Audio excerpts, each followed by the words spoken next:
Hello and welcome everybody to episode 3 of Nerds and Words. My name is Tim Allen 1337. I'll be your host today. With me, we have got Joe Never Fails. Hello. Moreland TV. Grunt. Potion Shop TV. It is I.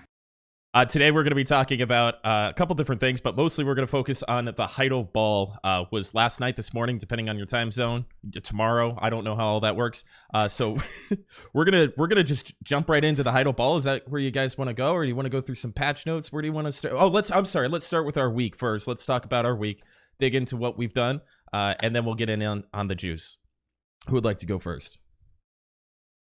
My week has consisted of grinding for the potion. I got 2 pieces. So one more nice, to go. dude. You were trying to go for all 3 this week, right? Yep. I've been What's the pretty last one lucky you so need? far, so hopefully that continues. Where's the last piece you're looking for? I need to go to Shirk on Metropolis. Not bad. That's basically it. I'm Yeah, not impressed. bad at all. I am happy. I have no idea what I did this last week. I think I sat around town enhancing a bunch of random crap. It's all starting to blur together. I was just sitting here thinking that too. I was like, wait, what the hell did I do this week? Yesterday, I processed 200 black magic crystals so I could sell this cons card, so that's good. You got a cons drop? I got it out of a box like a month ago, one of the random calendar boxes. I opened it up and got a cons, so What? it's just been sitting in my What? bank. Yeah. What is this, 60 billion silver month for you? Yeah, about Yeah. that. Just casual. It's pretty casual. I didn't even play that much this month, but I made about 60 bill. Not bad, dude. Yeah. That last Oasis stream, I thought it killed me. I thought I was dying. I woke up the next day and I had like pain in my neck and I was super tired. I didn't eat anything. Like we just played it for 16 hours straight. And I was like, dude, oh my God. I went to bed. I woke up, took 2 days off, and just logged back in yesterday. Got nothing done this week. Nothing done at all. I grinded 250,000 Achman trash off stream. 8 Tungrat earrings and a bunch of other stuff. I made about 4 bill, and I turned it all into Caphras. What is that? That's taking up way too much of my background. Normally, that's not in the frame. I saw that, but I wasn't paying attention to it. Then I'm trying to go through my week, and it's just big yellow box. Sorry. So I grinded about 3.5 or 4 bill worth of silver out of Achman on my Guardian, and I turned it into Caphras and took my... I was like, yeah, I'm going to get like C5 Pen Dandy. And I went from C1 to C3, and I'm like, oh. So I gained 1 Awaken AP this week. And that's... Nice. Nice. We took it pretty Actually, easy. I did finish C10ing my Dim Tree, so that's progress, I guess. It's ready for Dead God now. It's good. Did you get any fulfillment out of that whatsoever? I'm just leaving mine behind. No, C10 is such a weak level. You don't even get sheet for it. I got like 1 hidden evasion and 10 HP for, 4.5 billion silvers. That was not cost effective. But once the armor finally comes out, then it'll all be worth it. Yeah. Potion, I think everybody's muted on your stream. In Wait, Discord. what? Yeah, I think nobody can hear us on your stream, is what people are telling me in chat. No, Yeah. we got to restart over again. I'm just kidding. Yeah, I don't think we like you that much. Yeah. I have a better idea. Let's just go back in time. Or maybe just wake up more than 5 minutes before the podcast and, get See, everything ready. I was saying this before. No, we I got... streamed earlier. I did stream earlier. I have a lot of things I'm trying to get done with it. I dropped the entire Heidel Ball structure today. You dropped the Heidel Ball? Yeah, I dropped the Heidel Ball. You're not the only one. No, I mean it's like I have a lot of things I'm doing on my side that's behind the scenes.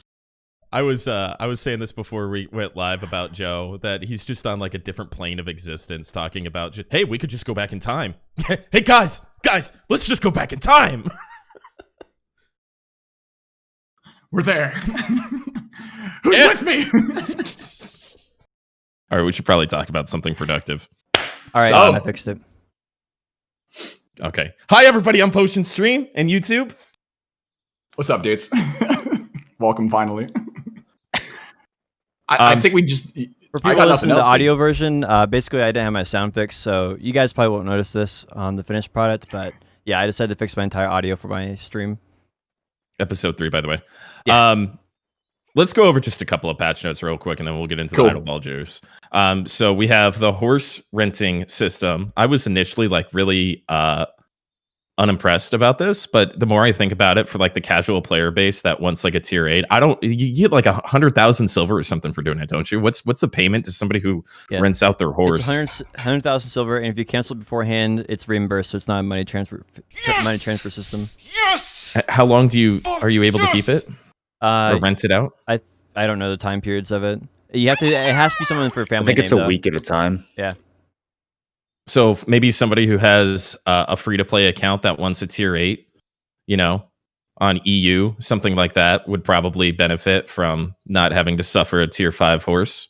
So I guess I could see some, for the more casual, the bell curve, if you will, right? We're probably the top 20%. Then there's 80% that are just casuals that maybe not even have a tier 8 or whatever. But I'm glad that they didn't put T9s in it. I don't smart. like it. Why? So they already give out enough. Don't they give out free T7s and T8s to new players every couple months anyways? I just think that the whole horse training system, there's such a what is the market for T7s and T8s look like right now? Are there a bunch listed? Is it sold out? If they're all sold out, then I could see this kind of having some use. My guess is that they're probably flooded pretty tier hard. 8s are Let me go sold look. out. Tier 7s. Tier 8s are sold out. Yeah, Are they really? 7s you can get. Well, they're doing a horse event Okay. right now, so everyone wants a T8. Yeah, actually, they are. They're more sold out than I thought they were. I don't know. I think the if they were going to implement it, why not add T9s? Why can't people rent T9s and try those Because out? people would be renting Doom horses for Node and Siege. Like you'd have Siege guilds with like full Pegasus and Doom squads instead of. I was actually the Heidel Ball. They went over how many Awakened horses there are globally, and I was shocked at how low it was. It's damn rare. It's actually pretty damn rare to have it was like 15,000 total or something. Yeah, it's not much. Yeah. So if people put them up for amount of money that weren't in a Siege guild or whatever, they had a friend that was murked out, everybody could have a Doom horse and just imagine Show Nation just running up on you with just full Doom horses. So I get that. The only downside of potentially of the horses is that you can rent a horse to your friend levels the horse for you, and then they can trade it back to you. So there's potentially some funny business that could happen there, but that's about the only thing I saw in the entire system that seemed weird to me. Well, we wouldn't want to use anything against Nintendo mechanics. You can double dip on the horse. You can train X as many horses, then you can rent out. Well, can you rent out more than one horse at a time? I think so. So I think you could rent out 4 to your ult and have 4 training on a wagon, right? And then just trade them back to your main when they're done and sell them for profit, right? And double your AFK income or triple it. Or whatever. Yeah. I think one of the crazy things over time that we've seen is the change in life skilling. The horse market was destroyed when this first tier 7s got given out as attendance rewards, and the first tier 8s destroyed. So until the first Dream Horse events, we haven't seen anything but a flood on the marketplace for tier 8s and tier 7s. So they are controlling that part of the game instead of letting horse breeders be that super niche pay to win life skill that it was when the game 3 years ago. I remember that it was a very, very special thing to be a horse trainer in BDO, and it was a very small community. And now it's AFK life skill, and you make some money on the trade-ins and things like that. But nobody's I don't know if there are as many opportunities for people who are as seriously involved in horse training because of the free shit that they give us. But yeah. What do you guys think about the horse event itself? The horse event, you get horse drops, so you can get free T9 attempts. I think this is the 3rd time they've done this event. I don't know if anyone's actually going to get enough of those for a free T9 attempt. The first time they did that event, it was pretty good. Lots of materials. The second and third time arounds, you might get an occasional piece here or there while you're grinding, maybe once every hour or two. I don't know if anyone's going to be making a full T9 attempt as a result of this event. I've already done one. I've already done one. I have 50 pieces from grinding. I don't even fish, just from grinding. I got 8 drops in 1 hour. Really? I got Where are you guys grinding? It's way better. Sikria. Achman. I've maybe just I'm been grinding for my unlucky. potion pieces. I've done 24 hours, and that's enough for a attempt and a half. It's a much more similar drop rate to the first time it came out in the game than the last time. The last time was irrelevant, and this time I was really didn't good. I didn't get nearly that many. I guess I was just unlucky. Yeah, it's really good. That's right. I didn't get many tongue grats, but I got a bunch of horse mats. I like it. It's the only time I already have a T9, so it's like the only time I go for another one is when they give me free horse mats. So I don't know. It's fine, whatever. And it creates demand for the other products in the marketplace. How about bartering? Ooh, so bartering, they basically changed the amount of times you can do it. They added a point system, and if you have a value pack, you get more points. So you can basically do, the long story short is you can do 2 barters without a value pack and 3 barters now with a value pack, where previously it was 3 without a value pack and 4 with a value pack. I think is my understanding of it before. Didn't they? Yeah, they reduced it again. This is like the second or third time that they've reduced it. So it seems like they still feel like bartering is overpowered, and they actually mentioned this briefly in the Heidel Ball. I didn't have time to go all the way into it, but didn't they talk about how they kind of think bartering is overpowered? Yeah. Yep. I think the problem is it doesn't change the profit per hour. It just changes how many hours you can do it, right? So now, normally it takes maybe an hour or an hour and a half, depending on how fast you're doing it. So you still get to make good money, but it's just not near as long. So that's sort of like the problem, right? It's like they didn't really change the income per hour. If they're truly complaining about the income per hour, they didn't change it. I don't think that they need, like, if something is very, very valuable, but you can only do it for an hour a day, I don't think that's bad for the game. Like, I don't think they necessarily need to nerf the silver per hour. If they just nerf the amount of times that you can do it, that seems kind of fine to me, actually.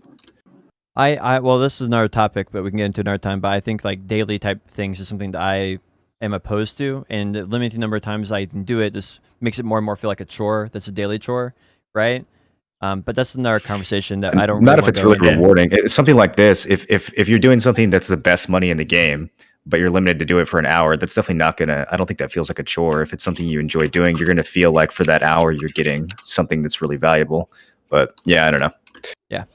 From my chat, there's a lot of people that use bartering as like they'll either remote in or they're sitting at work and they have a laptop off to the side or something like that. And they're still able to be relevant in making gains while doing something semi AFK or something. And for them to limit how many times they can do that, I've gotten a lot of frustration from my chat and the people that I know that do that by that change. But again, it is really good money, and maybe limiting how many times you can do it instead of the money per hour might be the right way to do it. I don't think looking at that like a daily is the right mindset. I think the bigger problem here is that they have an inflation problem and they're blaming it on bartering, I think is what they're doing. And and the core problem is the inflation is not coming from bartering primarily. It's coming from grinding, because you make 100,000 silver, 50 to a million silver in raw materials, right? And that's more inflation than bartering, but they're not thinking about that. So they're blaming it on the wrong thing. It's just been more people can grind in-game grind spots. In-game grind spots have, like 5 times the amount of trash loot value that low-end spots do. So the inflation is 5 times higher now. It's a pretty straightforward equation, but they're just not seeing that. So they're blaming it on bartering because that's the new thing. I've never seen them talk about inflation in regards to bartering. I think that it's more like, so in the Heidel Ball, Jahi Kim literally says that grinding should be the best activity because it's the most intense, which I think is kind of silly, but that's their philosophy. So as long as that's their philosophy, anytime there's a life skill that can, surpass what you can make from grinding, it's going to get nerfed. I personally don't agree with that. I think that's silly. I think there should be a variety of ways to play the game. That's one of the things that makes Black Desert so appealing. So I think that's kind of a silly philosophy, but nonetheless, that is their philosophy. So anytime one of these life skills starts to get too good, it's just, they're going to nerf it, unfortunately. Yeah.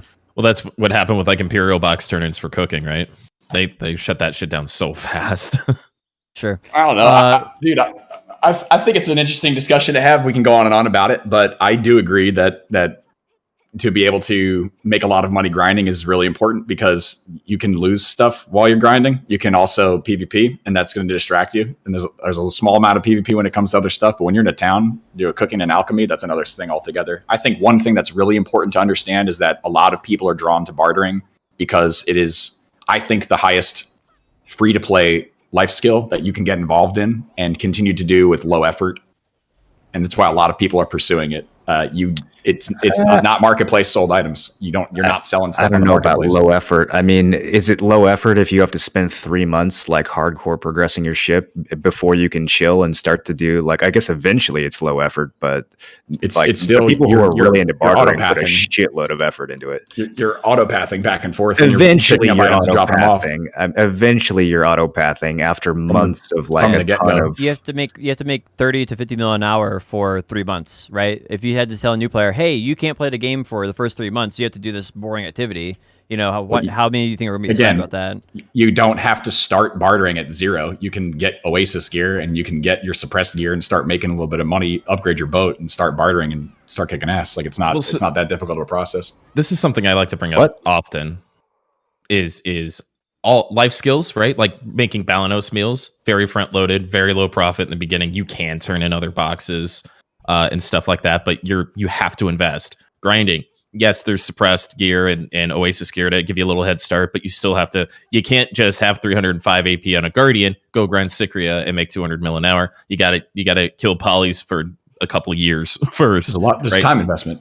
So there is a time investment with bartering, with life skills, with grinding, with everything. And so if you could just jump on a boat, make 100 mil an hour, that would be a disservice to all the other life skills and grinding and everything else that you have to build up and have some sort of process and investment in. Because is there a reward if you don't invest anything into it? If it's just free, it's not worth anything, then I don't know if that's fun gameplay. So I think I think this argument is coming from a weird perspective. Maybe there's misunderstanding where I'm coming from and why I think you can make per hour versus what you guys are thinking on, right? Bartering when you start off is 30, 50 mil an hour. It's not a whole lot. Gathering, when you first start off, you have to get Master 1, takes about 20 hours of gathering, 10, 20 hours of gathering, depending on what kind of buffs you have going. Then 50 mil an hour. If you go and grind Polyforest, Cadres, Gahaz, Crescents, about 50 to 70 mil an hour, depending on how you're running your buffs, if you're running scrolls, whatever, right? Pets. And so those are all start at the same place. If you do grinding in 215 AP on Guardian with a Kudum, you can go in with 215 AP Kudum Guardian and go into Aukman and make 7k trash loot on a Guardian at 215 AP. And that's way more money than everything else. So to assume that these other life skills and bartering have less investment than grinding is only true if you don't know what you're doing, right? But that's true in every sense. So I don't think that's an argument point. I mean, if you want to say what is the most min-max thing, that's definitely grinding still at the end of the day. And I think all of them require investment, like you said, past there. But there's exceptions to that, and I don't think that's necessarily... The exceptions should not be what we change the game on. It should be what the majority of people are doing, right? We don't want to nerf enhancing because biohack, right? We don't want to... I mean, maybe. Well, maybe, but that's their conversation. But like, I don't think that it's so overpowered right now that 3 months to start making 100 mil an hour is so outrageous, right? When you can do that in Guardian in about a week. Well, how much can you make investing 1 billion silver into Logia gear, Tet Logia gear within 1 week of gameplay and then go gather? 50 mil an hour. Maybe 70 mil an hour if you're really smart about it, but that's the same with it's more than that with grinding still. And I think that you're taking that to an extreme. 215 AP on Guardian, 7k an hour. Is that a blue loot scroll? Is that an advanced loot scroll? That's a regular loot what's scroll. the point of this argument right now? What are we trying to to you're comparing a loot scroll on a Guardian grind class that's just great about at grinding, right? Because your argument, at least Joe, from my perspective, your argument was that bartering is easy use. Get a boat, it's not hard, and you make good money, right? But I'm just making the opposite argument for grinding. That's all I'm doing. So anyway, I think we've probably spent too much on this. Do you guys have any closing thoughts on the topic? I'm right and you're wrong. Dude, I think we have our I think different that opinions on it. There should be a reason why bartering's in the game, and if you're gonna put the reason why bartering's in the game, it's got to be valuable for people to want to invest time in it in the long run. Yeah. And if that value ends up being a large amount of money per hour without having to pop a loot scroll, that's fantastic. The reason why it's getting nerfed is that it's really, really good money at the furthest extent. It's very, very good. So to make 200 million an hour potentially for any amount of hours with no loot scroll is kind of questionable. I don't know how many people are doing that, but people with Carracks that have high carry weight, they're making a crazy amount of money.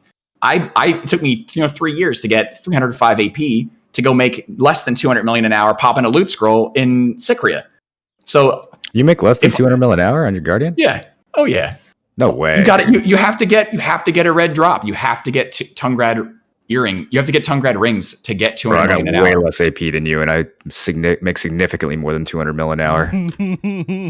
I'm not going to comment on this one. All right, our next topic is treasure items don't got count fixed. them, The event for treasure items got fixed. I make 170 million an hour with no drops. So if I make drops, depending on the drops that you get, because you could go. Why would you not count the drops though? You know how many drops an hour you get, so you just factor that in.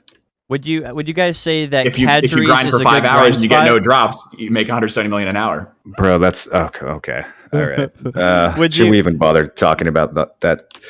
What? So Well, they fixed the treasure item.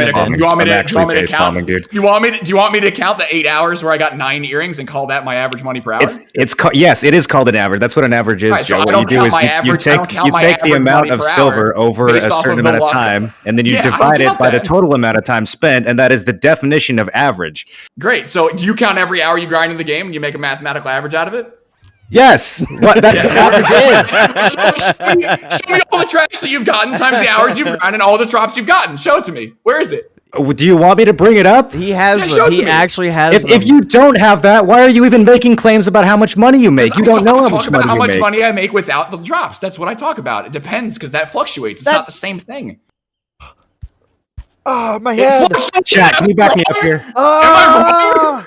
It's not the same thing. I could grind for 10 hours and get no drops. I could grind for X and make more. Do you I know made what an X amount of money average per hour. is, Joe? Do you I know talk what about it average per means? day. I don't count it on a year. I don't count it for 3 years. Okay. That's what I talk about my average per day grinding. I grind 10 hours a day. Some days are good, some days are bad. Okay, so you don't know what your average is. You know that some days are good and some days are bad. What happened to you your have- hair? The price of crystals changes I don't even know where to on a start monthly here. basis. I'm hemorrhaging brain cells. Is this that real to fucking Joe! understand? Joe, what are you talking about, bro? I'm losing my mind over here. Stop You it! haven't had it for Stop a it! while. dog. Bro, you make me I look like a don't- sane man. It's not good. It's not good. I don't take my trash and say, hey, I made 10,000 trash today. It took me X amount of time. I got X amount of drops and I put it in a bank of fucking knowledge. I said, I made this amount of money today. It took me 6 hours to get it. That was my average. I understand how to calculate the average money per hour, but it's No, not you the don't. same every day that I go. I don't It literally know. is. Average. Are you It guys- literally are you is. That's what actually- average do you means. There is actually one think I average. understand how to do math. Joe, if you Fuck you, Tim. Get that shit out of here, dude. If you make 200 mil an hour one day and 250 mil an hour the other day, you average You those combine it. together and you get Exactly. 225. The average is I the talk same about on my both money days. per hour at any The grind average spot, is the same. I don't talk about the drops. I don't add them in. I say this is what I make per hour reliably without drops. I feel like that I'm talking to a changes. brick wall. Should we just move Yeah. on? So it's the Kadri's same is a math, good dude. grind spot. Kadri's a good grind spot. They have an average loot there as well. And this week they added a new item, and it's actually the Blood Wolf potion piece. So they re-enabled the treasure event. They re-enabled the treasure event, and the treasure event is now active for 2 weeks. And you can get that for the next 2 weeks. So that'll be until the 10th, I believe. And you, so if you're looking to grind the map, there's new places to grind the map. If you're looking to grind the potion, there's new places. Caveat here is that like 80% of these spots are worse than the original spots. So, so Listen, be really fuck careful. shit. I'm Be not saying very. I'm right and you're wrong. What I'm saying is that's how I look at it, and you look at it different. That's all I'm saying. No, Fuck Joe, there's an bullshit shit. objective I'm average. telling It's you not a stuff, dude. matter of opinion. The average is an I objective average number. without the drops. There That's are all I drop think rates about it, in the dude. game. They don't change. We know we can figure out what they are with a large When enough someone sample says how size. much money do you make an hour, it's very different from me having 20% fucking extra ecology, 4% extra this. Whether I have a commas buff, that changes the amount of trash, the amount of lucky drops you get per hour. That's different not for the different point, people. Joe. I'm not Yes, it asking is. what the I average say is I for make X everyone who amount. plays the game. I'm asking what your average is. Your ecology Yeah, doesn't I change make from day X to day. 170 million an hour without any lucky drops. This is better than the Heidel Ball. This is the best juice ever. That's how I look at it. I'm sorry if you don't want me to. I don't count my shit. I couldn't tell you what it would be otherwise. Yeah. Okay. I don't That's count all my I can shit say. either. That's why I'm That's not. all I can say. It's That's just all I can say. shit. I don't know. No. I don't count my fucking drops. You don't know is the answer. That's where That's this what I'm conversation saying. should have ended. That's what I'm Is saying. you saying you don't know how much money you're making. Okay, I'm glad we agree. Now let's move on. I don't know how much So, I make an hour in with drops. Joe, how would you feel if they nerf Guardian by 20%? It's still going to be one of the strongest classes in the game. All right, for our next topic, since that wasn't our next topic, they added magical haystacks and magical chicken feed. So, do you guys think this will change Can we get to the egg ball? and Fuck milk? this. That's why I'm What trying to is get to the next topic, Joe. Let's go. What do you guys think about this? Anything? Nothing? All right, Heidel Yeah, Ball. it's a good way to get more milk. And this, okay, Yeah. cool. Valk Hopefully it's buffs. okay. Valk got some good buffs this week. Yeah. Yeah, they did. That's a little scary. It is. I feel like Valk was not underpowered before. I feel like they're just underplayed, and they keep getting buffed, and they're secretly becoming the strongest class in the game, and nobody knows because nobody ever fights Valkyries. Suck Valk is strong. Suck Valk has crazy bursts. I think there's two different things, right? It's not really a fun class to play, in my personal opinion, which is why it's underplayed. But then they're buffing it to make it more popular, right? But it just needs lots of quality of life, right? If they're going to change something, it needs to be quality of life to make more people play it, not buffs. What else was in the patch notes? Was there anything else I missed? Not really. We can move on to the ball. Okay. I don't even know where to start with this. Well, I broke it down into different sections, and I'll let you guys decide which section you want. Do you want servers, PvP, like content updates to the game, or just other stuff? Which one do you want Did first? they actually say something about the servers? I didn't get that far. They're adding a veteran server, season servers, and pre-registration for season okay. servers. Yeah, no. I thought you meant servers like lag. Yeah, well, they're updating the Russian server for and as well as some No one other cares about the Russian server. Do we have any Russians listening to this? I'm sure There's a at lot of least people one. that play RU, dude. There's at least one, I'm sure. There's probably actually a lot more than that. But Hi, Stoyata. I think I just said, So what is that in Russian? which one do you want to start with? I PvP? don't know what you said. All right. Well, So regarding the season servers, I actually let's talk about season servers for a minute because earlier in the week when they announced it, I was pretty I was kind of trashing on it a bit because I thought it was just going to be a non-PvP fiesta. But they actually have an Arsha season server that's coming out with the other ones, so I think it's going to be fun. I'm actually going to participate. I guess it's depending on how you enjoy the game, right? So for me, I like progressing my main character, making gear, and if it's not a min-max way of doing that or some side goal like a potion, then I'm not entirely interested in it. So for me, unless I can make better money than it, I'm just not. I'm kind of automatically out, I feel like. I love fresh starts. I would play a fresh start of an MMO like every 6 months if I could. Yeah, that's always the best part. Is the beginning. The beginning of the game. It's a weird kind of half measure of it though, because it's all awakening everything, right? It's not like Calpheon era or anything. It's just like exactly as the game is now with all the patches, right? Yeah. It's going to have but all with, the pay to win kind of stuff weird too, new right? Items. Yeah, you can use your pets. You can use things that you have already, and you can use it on the season server. Is there a new marketplace that's unique to the server marketplace, or is it? Yeah. the I same don't one? know. So you could just go there, pay to win, and get your pin the very first day with pay to win, right? No, that's not how it works. You need new season items to enhance your gear, and I don't think you can wear any non-season items. So really? I Okay, think that's cool. you can wear your season items on your non-season characters, but you can't wear your non-season items on your season characters. I think that's how it works. But for sure, you can't wear non-season items on a season character. You have to get the new gear, and you have to upgrade it with the new materials. There's going to be a little bit pay to win, like your advice of Valks or like your fail stacks in your Valks cry from the rest of your account will still work when you're enhancing your gear, but I don't think you can just like cron everything. You have to use those new materials. So I guess it greatly decreases the value of like grand spots like crescents, then, right? Or do you think you're still going to get crescent rings, but you can't wear them? I don't know what's going to be good to grind. That's a good point actually, because you're going to be grinding for like the I forget what they're called. They're like the released Blackstone. They have some weird Blackstone name. You're going to be grinding for those. Right. And who knows what the drop rates will be. Maybe there will actually be viable grind spots, other than Polly's Forest for new players. Maybe we'll actually spread out a little bit. Bogans, again. I don't know if any place is going to be viable on the season servers at all, Arsha or otherwise. I wonder if Arsha will have the drop bonus too, or if it's just going to be for just PvP.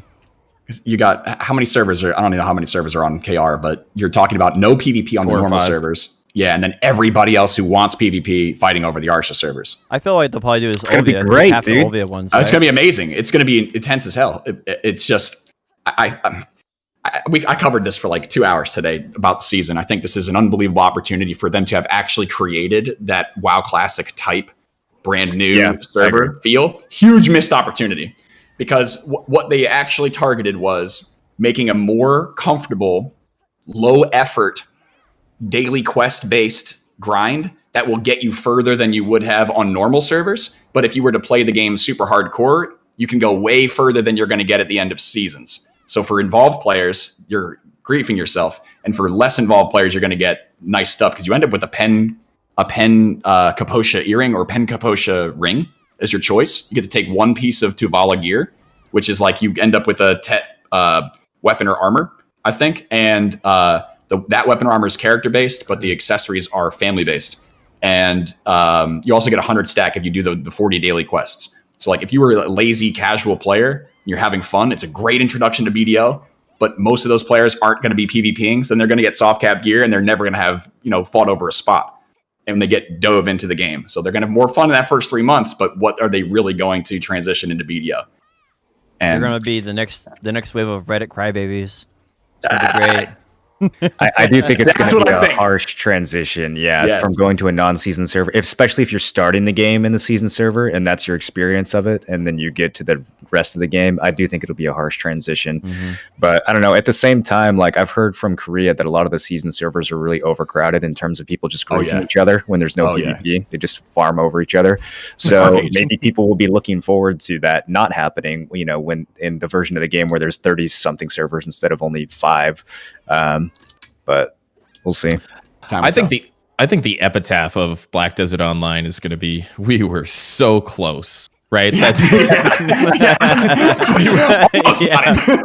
we were just every single way. We were just, oh man, we're really close.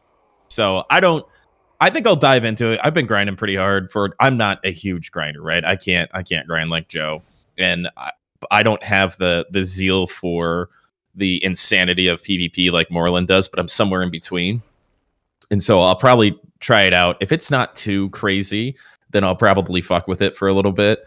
But at some point when I start, I gotta be moving forward in this game, or I just start going crazy. Like there's a time, like a clock in my head, just like, hey, you just missed out on 300 mil because you're farming suppressed black stones or whatever they're going to be called, and at Fogans, and I'm going to be like, shit, I just need to go make money and grab some Caphras. So if the PvP is fun and it's not like a big Zerg fest and a big bully fest and stuff like that, you can actually just get some good open world PvP. That'd be fun because I don't do that often enough, and it might just be good practice. So we'll see.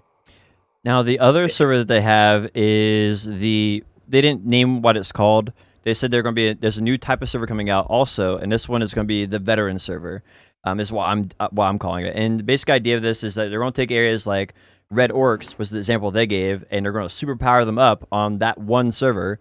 And those superpowered Red Orcs will be maybe a 280 grind spot, or maybe a 240, or maybe a 180. Right? They'll be more powerful than they were originally, allowing adventurers to go there, where previously that's just dead content after the first month or whatever. Right?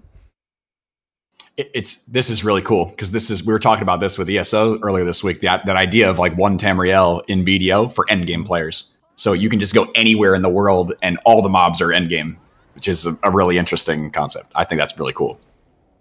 I don't like this at all. Why? I like the idea of, I don't know how they're going to balance it, right? How the map is like. I don't know why I don't like this, but I think what really turned me off internally and forever internally and eternally is World of Warcraft recycling their fucking content over and over and over and just being unapologetic about it. Where I don't really, the WoW Classic was something different where they're like, hey, we're doing this anyway. Why don't we just have a fresh start? That was a good idea because that's what they were actually doing. But when you just like start going, hey, so here's these mobs that are sitting here and you guys are crying for something new, so we're just gonna like the drill just starts coming out, right? Yeah. What do you say, Moreland? Armchair development? It just feels lazy to me. I feel Right, like the problem is that it's a really sorry excuse for trying to figure out how to balance out the old quest lines along with making new grind spots interesting, right? Because like I think that's the only potential downside of it, right? Because if you ask me, would I rather have Abandoned Monastery reworked, or would I rather have it be a 280 grind spot and not reworked? The answer is always reworked every single time. Yeah, And we're going back to these places too. We're getting knowledge, right? We went back to get knowledge, then we went back to upgrade our knowledge, and then quests came out. So we went back through there a couple of different times to go do original quests. I just don't think Serendian Fogans needs to be a grind spot. I think it's a lot of content for anybody who wants to PvP. I'd rather have it in the game than complain about it being in the game. So let me play it if I want to play it. Otherwise, I'm not going to complain about it. If it's not for me, I don't do it. But yeah, I think my only concern is they need to do it right. I expect it to be very high quality, and if it's just like buff APs, then that would be like the worst case scenario. I think best case scenario is they make these servers and then they one by one go through and make Abandoned Monastery, right, versions of everything, and I think that's best case scenario. But imagine the group opportunity of like 5-man Nagas with hardcore Naga mobs. You know what I mean? That'd be cool. It could be also Gyphon Rasia, which would be the worst thing you could actually ask for. So you never know. Yeah, I think this is gonna flop hard. In theory, this sounds amazing. There's so many things they could do by revamping these old spots. Absolutely. But they'd have to put work into it. And I don't like, they're talking about a server, so every spot's going to be different. That sounds like it's just going to have a multiplier on it. I don't think that they're going to go spot by spot and fix everything so that 280 plus players can go there. They're probably going to put some loot multiplier, some damage and health multiplier, and then 99% of the spots will be just as irrelevant as they are now. Maybe one of them will accidentally be good and everyone will go there. Like the meta will just instantly. What if it's Sawson's potion? What if it's Sawson's that gets buffed? You know how many times I've leveled up to level 10? You know how many times? It's at least 3 times I've taken it to level 10 and uninvested. At least 3. Okay. I mean, I would like it to be better, but I don't think what they're doing right now on that would be. I if it's good, I'll try it out. That's all. I think this is going to be wall climbing. I think we'll never see it. Dude, if they want to bring back Sawsons and Karutos and all that stuff, here's how they do it. Just make the season server an actual fresh start in the Calphian era with super hard leveling like it used to be, and then we'll just play BDO Classic, and we'll get to do it all again. Hey, that's a good idea. So you didn't get to the end of the Heidel Ball, and I don't want to skip too much here, but it's so relatable to exactly what you're saying right now, and what we were so close, right? So developer guy, whatever his name is, JP or whatever, he goes, Jae-hee Kim. Jae-hee Kim, thank you. He goes, so we know that like the old days of BDO was super fun. It was a great time. There was a lot of magic that was captured in those early days. And to that end, we have no idea how to get this game back to that state. Did he actually say that? He actually said that. It's a sad moment. What is it about MMO devs? What is it that every MMO dev can't figure out why their game was good? Is every good MMO good on accident? Like, is that what we're starting to learn over the years? All the good ones have just been good on accident. Every single time one of these devs makes an amazing game, 2 or 3 years later, they're just like, man, I have no fucking idea. How to make They're all in a meeting. Like, how do you make a fun game? I don't know. Why are people playing our game? How are they doing this? And again, I freaked out because I'm like, you did it. It was called launching Xbox with some of the quality of life that we have in PC. Did it several times. Yeah, They did it with like all the servers. They started them all from scratch. Gave them Valencia. They did it sometime with them. They did with console. Think about what happened with console. So with Xbox release, we had a pretty good timeline as far as Calphian, Medaya, everything else. But then they immediately ruined that with the PS4 release, where Medaya was out on day one and Tri-Gear was out on day one, and there was like They were trying all to the catch sense of PS4 early up, game though. Yeah. progression was just annihilated. You skipped everything the way you skip it now with modern XP rates, and it's like. So even the Xbox release was an accident. They didn't mean to make it fun. They just had to space out content, and so it followed, the original Black Desert days, and the original Black Desert days were amazing. So it was an amazing experience. But I don't think they recognized that, because they immediately ruined all that again when they went back and did the PS4 launch. Yeah, I think they had any idea. Well, that's a tough thing, because their original plan was to catch up PS4 so that they could combine later on. That was things that were in development behind the scenes for that before both of those console versions were. That was the end game for console, was to cross-platform. And you're also talking about retaining the Xbox player base during that. Like, they had to have it's tough. That's a really tough one to say, because they had to accelerate the release of that content to keep people playing. I don't agree with that, though. I don't buy the fact that they're retaining Xbox players because of Kama Sylvia and Drigan being released. I don't buy that at all. I think that you retain players when the game is good. It can't just sheerly be new content, especially when that new content is mediocre.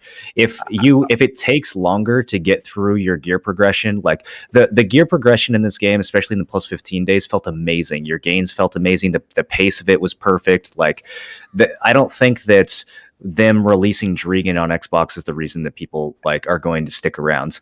What they should have done is they knew that they were going to do a PS4 release. They should have planned it out so that the Xbox releases were more stretched out. Like, when we played Xbox, no one was sitting there thinking like, oh man, like, we really need new content. This is getting stale. If anything, 90% plus of the player base, every time there was a new expansion, everyone went, wait, dude, wait, like, I'm not caught up yet. I still have stuff that I want to do in Medaya, or I still have stuff that I want to do in Calphian. Like, it felt like it was way too fast. So they could have just slowed Xbox down. Then PS4 would have had plenty of time to catch up. They would have only had to accelerate it a little bit.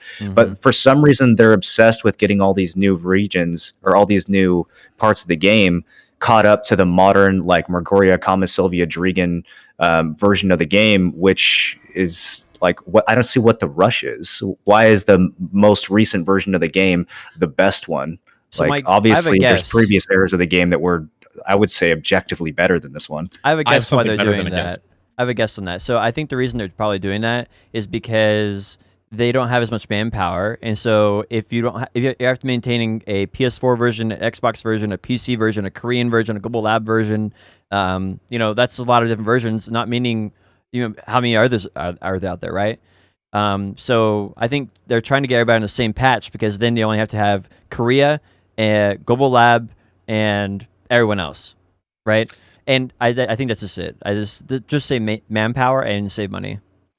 So they paid maybe not the developers, but the publishing arm of PA paid a lot of attention to what people were saying about the launch of Xbox, and you stepped on anybody's toes. And I made a video about this, an op-ed video about this, and all they said was Awakening. Why did this game release without Awakening? They were furious. All these Papegas were furious. So you got this bell curve, which was, it's normally 20-80-20 or 10-80-10. And it was way scaled up. It was like this vocal minority that just kept going, Awakening, Awakening, Awakening. And we're having some of the best PvP ever in BDO, having these pre-awakened wars, Arsha versus Squirt Squad. And it had all this visibility. It was, Morlin and Vert and me, right? Just streaming all this just amazing PvP. We're having a great time. And then they just, and then for them to end the Heidel Ball going, well, back in those early days, 6 years ago, apparently, the game was great. We just have no idea how to get it back there. No idea. Again, BDO, we were so close. I think that that's absolutely right. And I just also think that at the same time as you guys have, and everybody has the content side of the beginning of the game, you actually have to understand the entire reason why they're creating the console version of the game, which is the business side of the development of BDO. So they brought the game to console to diversify and increase revenue into a completely different market that they were not in. So their main goal is to bring that game to Xbox Live, to bring it to PS4 store, so that they can get the residuals off of that. They're competing against Elder Scrolls Online. They're competing against Final Fantasy XIV that also have PlayStation 4 presence. They're merely offering a alternative in the economy of MMOs. They don't care what the quality is. They're trying to catch it up in a place that people see them playing on console. They see the PC version. They go, oh, this is what's there. This is what's there. I want to get there. I want to compete. I need to spend money in the Pearl shop. I need to, grind my ass off to get there. That's their main focus, is creating more revenue. I understand that. So is the problem, it's kind of to Tim's point, is the problem that the players are just too dumb to get what makes the game good as well? Like, especially people who didn't 100%. play it back then. Because Yes. when I actually remember an article, maybe someone in chat can pull this up. I remember an article that some idiot at like Kotaku or one of these garbage websites wrote, where they said Black Desert console released with 3 years of missing content. Yeah. And they were panning the game because it was a fresh start server. And it's like, WoW Classic released with 10 years of missing content. Like, what kind of absolute dog shit take is that? Right, but so the point I'm trying to make is I can't imagine. I don't know why he made that statement. I don't know how active you have to be in not paying attention to your game to not know when, especially with the context of coming out with the seasonal servers, to not figure out how to bring the magic of the old days of BDO back. I mean, they're literally like, it's right there. It's right there. All he has to do is like put it together. Just that much more. Much more. My biggest and if you paid surprise attention to any of this. Yeah, I don't know if that's what they are after at this point in time now. The game. Then why make that statement? I hear you.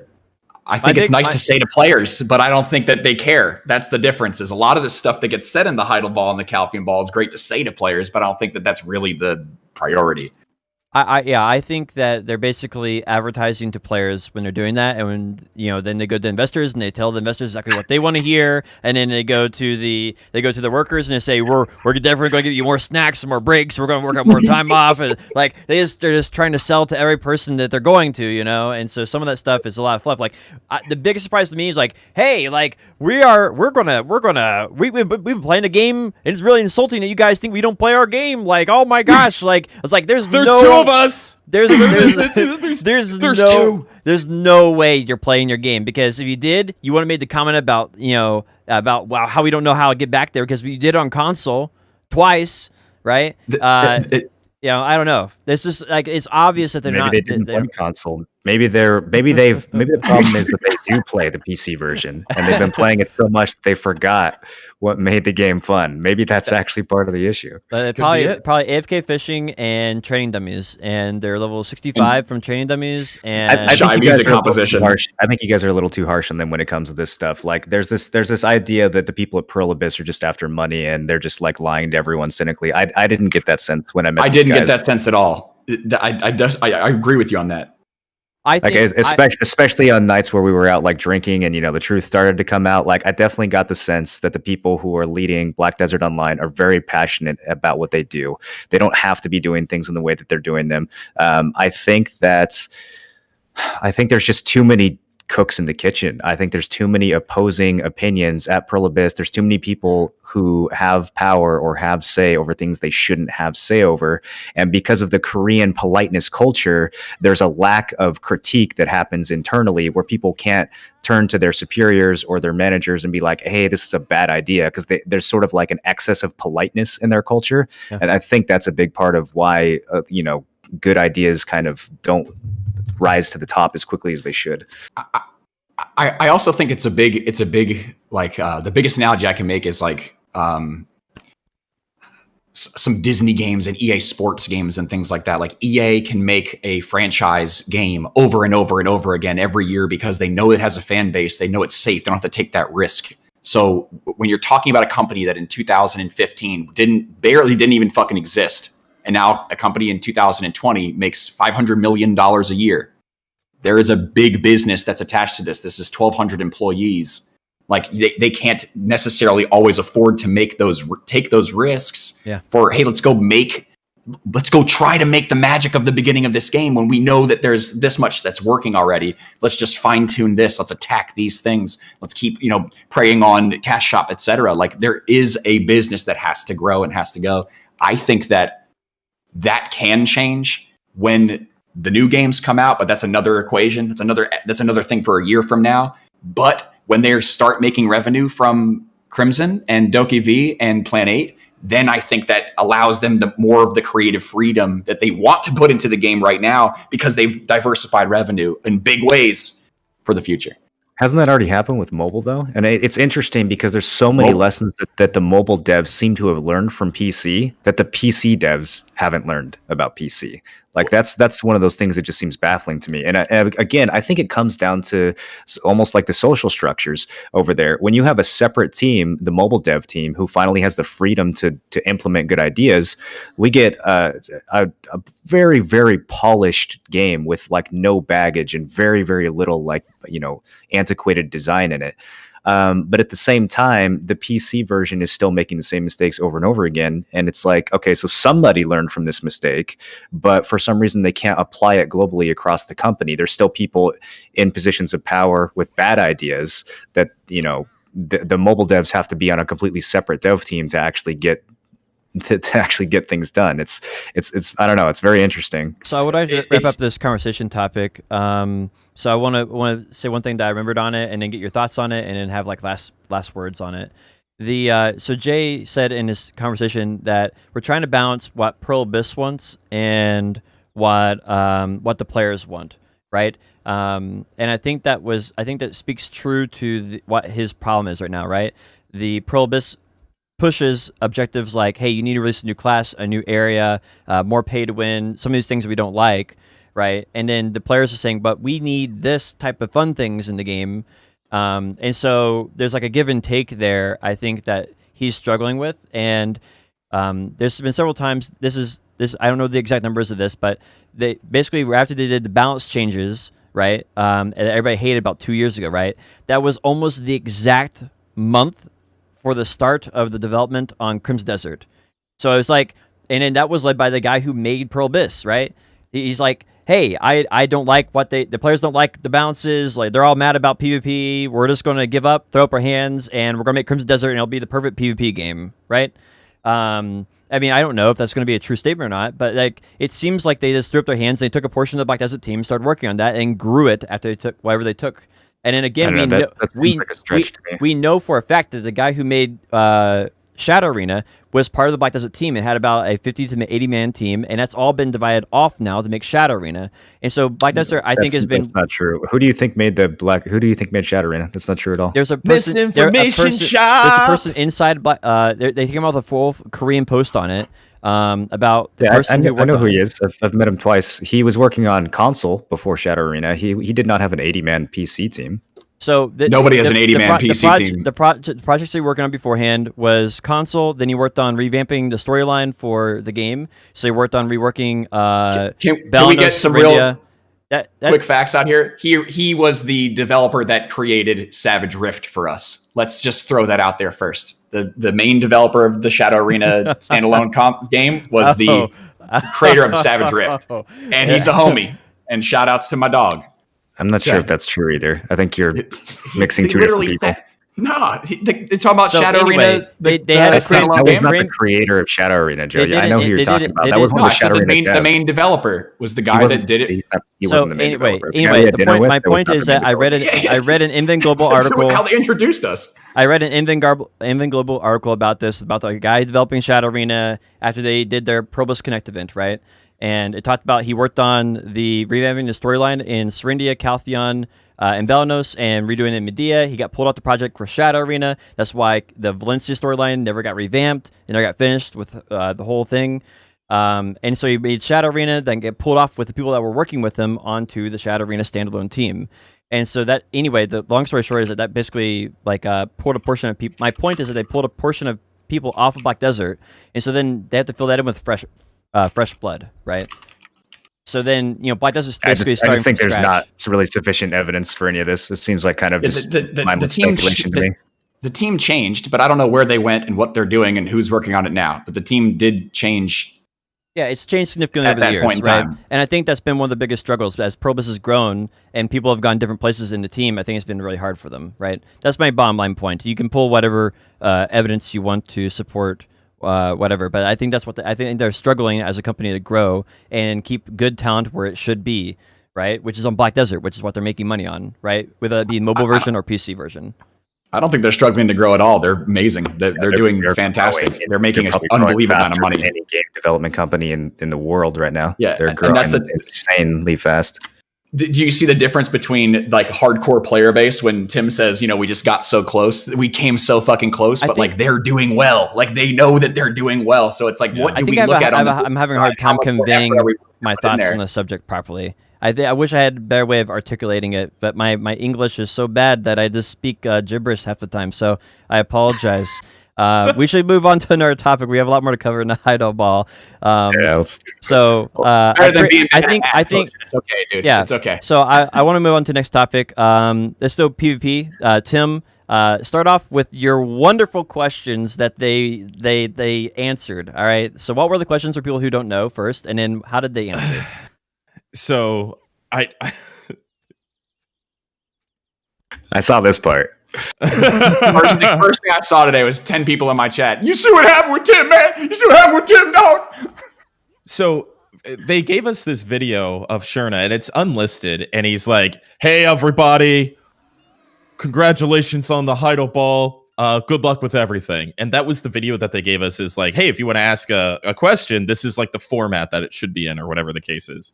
And so I'm like, all right, the best way that I can get these guys to, because I'm sure everyone's like, "Yo, what's up? Yeah, Cacao sucks, bro. Fuck you guys." You know what I mean? Like, I'm sure there was a dozen of those videos. So I'm like, all right, let me. Hello, welcome. My name's Tim Allen. I have a couple questions about Siege, right? So I thank you for the opportunity. I was just professional and polite and all that kind of stuff. Mm-hmm. And so I asked, are they planning on putting a cap on mercs for Siege?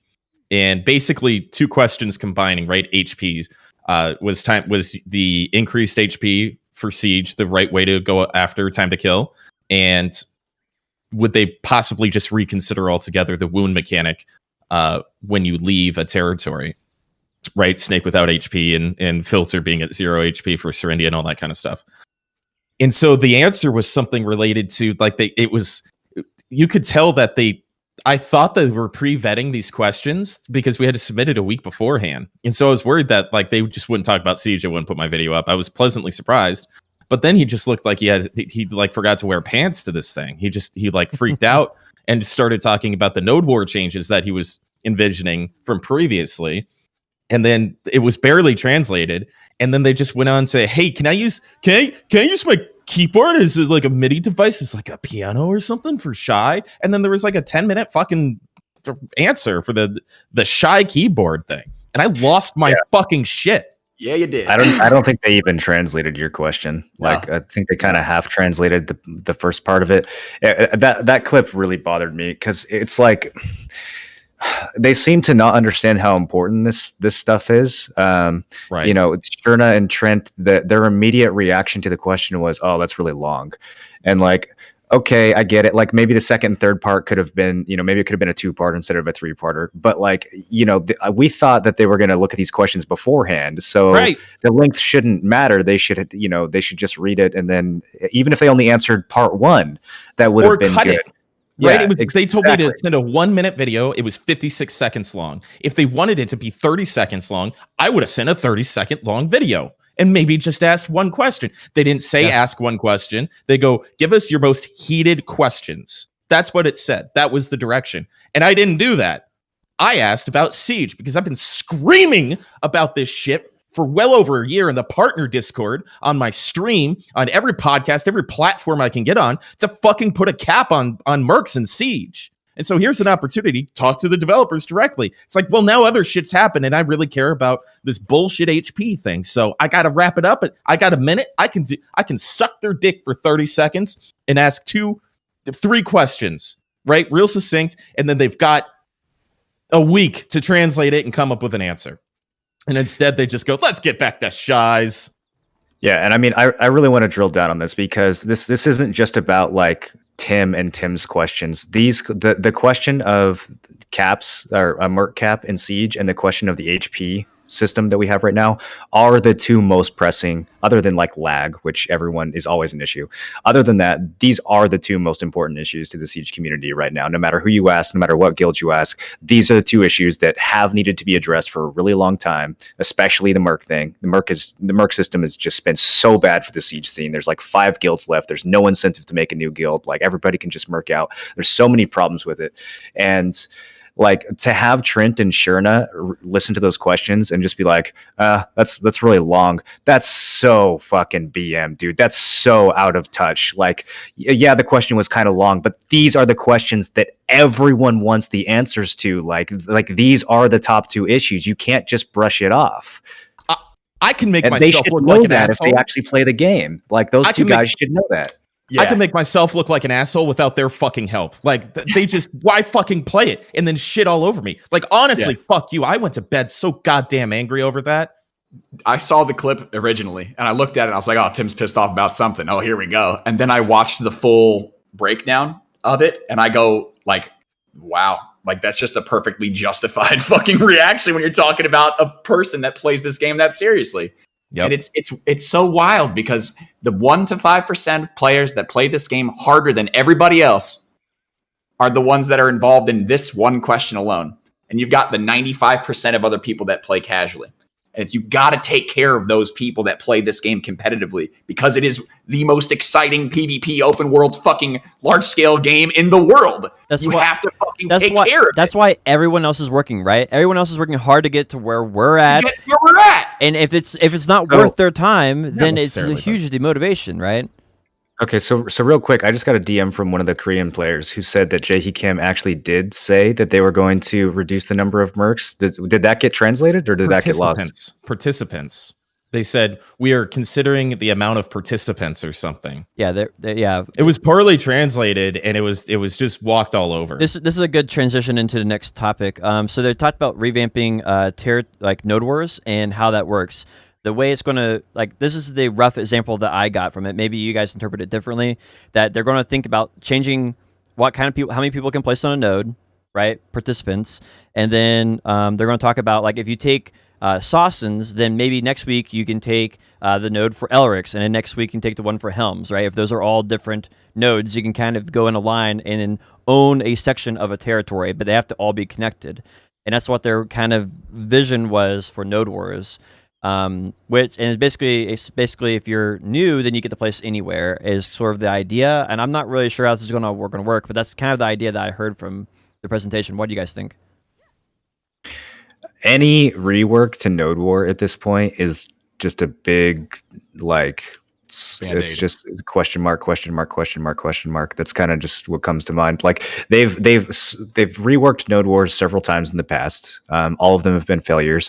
They've had theoretical reworks that they've announced several times that have not come out, such as Conquest War. The T1 rework wasn't a failure. That was in the hard caps and stuff like that. That's some of the most that people really fucking love that. Yeah, I mean, other than the human damage thing, I would agree. I think I think that they could actually continue and maybe make 2 or 3 brackets of Node War, or something like that. But yeah, I mean, I don't know. Like I remember when they announced the big Conquest War, the big Valencia versus Calfian, we're deleting Medaya Castle thing. It's like, until this stuff gets added to the game, I have no feeling about it. I'm just numb to it. I guess that's exactly what this is going to be. It's going to be we're getting rid of Medaya, right? It's just how do you how do you transfer what we're doing into that? How is it going to make sense? You're really going to put that time into this game when you've got so much other shit going on? I'm going to call bullshit on that entire idea. That's right with wall climbing, dude. It's a really and the veteran idea. server. It's a really funky idea because you're talking about now once you've taken one node. Where are you going to go? It's a linear path. You're talking about all of those other nodes around it. What happens if your homies are placing somewhere else and you can't go assist them? What happens if you're looking for a serious fight that night and you're locked into this because you're trying to grow the other nodes around it? It's an interesting concept. I don't know if they have the time, the effort, or the energy to make it work because of everything we've seen in the past. So it's an idea. I think that thing's designed to titillate us. And other than that, it's nothing new. Nothing's gonna fucking change. Yeah. Oh, I got a question, Potion. I want to ask Marlon. Did you see the thing about zodiac signs? I briefly saw something about it. I didn't see the whole thing. I saw something in a summary. But was it that the zodiacs have had hidden effects this entire time, or are they saying that they're adding them? They're going to add the effects. It hasn't been in the game. It hasn't been in the game. They're going to add it. I'm sure it has. It says that this, based off the zodiac sign you have, you get an extra like X% drop or X stack or something like that. Yeah, I don't know what. I knew that back in 2016. I just want to take this opportunity to say that I'm always right about everything. And Oh, okay. All right. Well, you're all welcome. Yeah. All right, so to continue on PvP, there's some good things in PvP. Well, potentially good things with PvP. We'll have to see when they come out. The first one is right now people flag up on the ocean and they kill each other. They lose negative karma, or they go negative karma, but there's no punishment mechanic, right? You don't get punished. So they're thinking about changing the rules of PvP in on the ocean. What do you guys think they should change it to, or what do you think is the current problem? Has anyone in this podcast ever done ocean PvP a single time? yeah. Hell yeah, dude. Really? I'd like You've hell yeah. at least fired 3 BO times, Navy, maybe 4. I was in BDO Navy for like a year. Okay. Oh yeah, I got How is sunk it? every week at Vel from Yeah. what's his name? That's a niche guild, though. That's like those are the. Yeah, I those mean, are like actual fire. PvP. Like you have ships, they have Oh, no. ships. Oh, yeah, I'm dude, not we talking had- about it was- charge spamming someone at Vel. To Oh like no! It brief was them like, yo, on we got 10, we got 12. How many are you guys going to show up with? Show up, and it was like, All right, so it was awesome. this is a This is serious. this is a niche BDO Navy. this is a niche problem, but on SCA, bartering is very, very popular. And so what's happening is people will start ramming someone's boat, and then they'll change servers so you can't sink their boat. The other side is people PvP everybody because there's no punishment. The punishment, if you're negative karma, can your gear downgrade? No. So there's no punishment. So basically, people are like negative 1 million karma, and at the same time, they can't kill anybody who actually knows what they're doing because they just changed channels. So anyway, they're going to adjust the rules in that. That's the first thing I think is going to be interesting, especially for SCA. Another thing for PvP is they're thinking about adding a bounty system. What? Like We're never going to be able to stream again. We're going right to YouTube, boys. No, that's not how it works. That's not how it works. It's an interesting system. Yeah. So basically, the idea of the system is if you kill somebody, then someone can place a bounty on you. It's in early development, so these are all just ideas and not actually tested yet. But This has been done. This has been tested. So other games have done this. Here's what happens. Here's what happens. Okay, so I kill someone. They put a bounty on me. I then go into Discord and I say, hey, there's a bounty on me. Who wants to claim it? And then my homie comes over. I take my gear off, and then I let him kill me, and then he gets free money. It's honor points, though. It's not Yep. silver. It's a new currency. Yep, it's honor points. Okay, Whatever so that he means. gets free honor then. I'm hoping that honor Honor! is something that maybe like titles or auras or something like cosmetic, maybe. So that it's not necessarily something that people want to go after, right? Like, why would I want to go get honor from you, Morlin? Blah. It's I don't know. literally the first Maybe thing I was I'll give it a discussing. try. So yeah. I'll give it a Anyway, try. there's I'll hope, try right? these. That's why I'm saying we have to wait until they come out because, like, Hit me up when you got a Yes. bounty, Marlon. It's immediately I going to want be them abused. honor Yeah. points. It's immediately going to be Um, abused. You know, here we go again. BDO, we were so close. We were talking about PvP and things that they could add to make it interesting.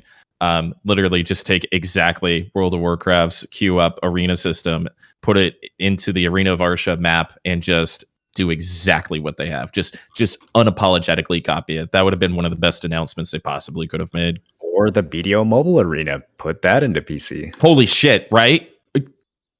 Yes. I feel like there's so many things to fix in BDO's PvP before they do that, though. Like, I don't know, lag, RNGCC, class balance. But those are like really big, like almost Those are just never like, gonna be fixed. Yeah, like if it's we not going to just take, change. That's fair. take the weird fucking game that we have now and take BDO Mobile's arena and just drop it into PC. Boom. 90% better game. All right, so here's another one. This is PvE and PvP. This will kind of lead us into our next topic, content. So they're adding a new game mode to the game, and it's going to be like if you've ever played Destiny, they have something called Gambit, and basically you kill monsters, you spawn a boss, you kill the boss, and then whoever kills the boss first, your team or their team, wins. Each team has their own boss to earn, right? And so this is going to be at Thorn Castle in Orlito, and it's going to be a hybrid between PvE and PvP. It's a little unclear. They didn't really tell the details of all of it. The idea is that you're going to have equalized gear in PvE, and your gear will matter in PvP, which seems to be the opposite of what they should do. It seems like it should not matter. It should matter in PvE, but not matter in PvP, in my opinion. I think it should matter in both. We're Yes. playing a game with years of progression. Your gear should work, but I'm okay with it. I'm open to it again. I think it's something I'm curious about. We need more details. Yeah. Like, are you going to be killing people while they're grinding? Is it 2 different phases where you have to like fight each other and then you go back to killing the boss? I mean, there's many ways they could do this where it would be really cool and really fun. Yes, There's also absolutely. many ways where they could do this where it could like turn into the other 5v5 arena thing they did where it was dead within 1 day of arrival. So it's really just going to come down to implementation. Where's the core of the gameplay? What is it going to be like? Is it going to be ruined by gear disparity? From the things that I heard, the 2 things that were really interesting was that it's random teams. So you can't pick your team who you go in with. It's going to be like somewhat of a RNG, and that it's PvE with a sprinkle of PvP. That was what was told to me in chat. So it's interesting to think about, but it's way too early to tell. I think this is the most, it's a really, really, really interesting. I think of all the things that they listed, this is the thing I'm most excited about because it's the first real piece of new content. Like, it's actually new. It's not a new class. It's not a new area. It's not something we've seen that's changing something else. It's actually brand new. So I look forward to that. So actually brand new. That's definitely the type of risk they should be taking, whether it works out or not. I'm glad that they're trying. I am at least glad they're trying. That's true. You got to support that. And if it's great, it's great. If not, we got to try to give it good feedback, but I'm happy they're taking the swing. So I have Shadow Arena PTSD, and my concern is that if it does well, they'll just remove it from the game and make a new game. Oh yeah. we'll have Thorn Castle Arena come out in 2021. Too soon. So let's move into the content. There's a couple. They announced a lot of content stuff. The things that are relevant for NAEU are, we already talked about the server, right? The new season server coming out. The next thing after that will be Black Star Armor and the Creo vs. Papu Island, which nobody cares about. But Black Star Armor is coming out before Orlito. I think they pretty much confirmed from our last conversation, Joe, and we talked more about this offline in person, is that the Dead God armor will be the chess piece, right? If you listen to the conversation and how they said it, is that it will just be that one piece for Dead God and it won't be other pieces. So how does that work? By the way. How do we get Odalita, or how do we get Dead God armor without Odalita? I thought there was a drop at the 270 spot that you needed. So Black Star Armor is the same as Black Star Weapon. You just repeat the exact same quest, fight the exact same boss, and you get Black Star Armor this time instead of Black Star Weapon. There's some like one quest vendor that gives you a different. You get to pick which one or something. I don't know, but basically it's the exact same quest line from what I understand. Yeah, Can but you we're not not talking Caprice about it? Black Star armor. We're talking about upgrading Dimtree and Red Nose. I thought there was a drop that you That needed. will probably from Odalita. come out with Orlito because they did not mention that with the release date. They said I think you need that no matter what. Even if you're using a Black Star armor, you need that item. I thought there was something that you had to grind for that dropped that combined Yeah. with C10 pen Dimtree to get it. Yeah, that either way though, you can use a C10 Dimtree, you can use a C10 Red Nose, or you can use a pen Black Star armor, but you still have to combine those with the item that drops in Odalita. And yes. are they- So are they Armored like Dead pre- God will not be coming out. That's separate from Black Star Armor, right? Oh, okay. Yes. Black Star so that people can get debated into buying. Oh, are you kidding, dude? No. That's what's going to happen. Oh, come on. They're going to buy the Remnants of the Rift. The Remnants of the Rift is the thing you got to buy in the I market. want my Kaffir stones back, dude. That's what I was, I We're saw you gonna have doing to that. wait till November to get Armor of the Dead God. They said, yeah. So, anyways, they said Orlito is August or later because they said June or July for Black Star Armor and Papu Island. Bye, Marlon. Papu Island, bro. Put Papu Island to hold us over. I'll drink to that. Cheers. Cheers. It's just me and you, Potion. We got a lot of wild, nonsensical things we can say right now. Got a lot of hair looking at you, boy. Tim, your camera's down on my Discord. Is it just me? What? It didn't come back? No. He's back. You got to refresh it. I don't know. Okay. Maybe leave and join. I'm sorry. I won't. Yeah, I turned it off for a second when I walked away. I won't do that again. I didn't realize it. There we go. I got you. My bad. Nope. My bad. But we got Papoose and Creos, more or less. Why are they like this? Because they get that. Why are you the way that you are? I'm sure that was just for money. That's got to be just a money decision. It's It had to be a marketing decision. That's just so goofy, man. Yep. Yeah, what were you saying earlier, Moreland, about how they don't make decisions based off of, lining their pockets and stuff, and they really care about I take that shit back. That was definitely a call made for the business team. He's not always right. He That admitted is it. so He admitted it. ridiculous, man. I got an email. Didn't you guys get the BDO partner Odalita email back in like February? They're really going to push that shit back? So the reason they're pushing this back is because guess what? Got pushed back. New World. New World is releasing August 25th. When do you think Orderly's coming out? Great fucking point, Potion Shop. Probably Great, August. dude. That's honestly kind of what they did with WoW Classic as well. Yeah. Exactly. So Because I think there's following That's other right. company trends. Absolutely. Every time something big has come out, it's been in reflection of something else that's come out in the market to compete with it. Every time. Last time it was Final Fantasy, I believe. It was like conflicting almost directly with what you were trying to stream in Final Fantasy, Joe. That's why I was more interested in playing BDO. Mhm. Because it was like, why am I doing this when I can do this? Yep. It was LAN release, LAN success, or LAN release. Now we're talking about areas. They confirmed that the planned time of development and release for the snow area is winter 2021. Oh, a whole year and a half out. But don't worry, we're gonna release Orderlito Part 2, and Medea Part 3 or whatever that is, and the snow region. That'll never happen. That'll Yeah. never come out. No, 100 years from now, that region won't be out. What game's coming out in winter 2021? WoW 2.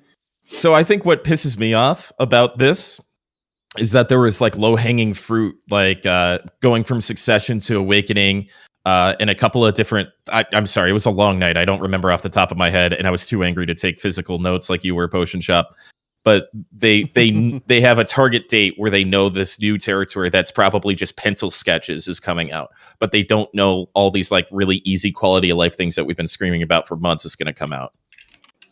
I shake my head. They're like, oh yeah. By the way, it's going to have a dragon like Garmoth, but it's going to be totally not like Garmoth.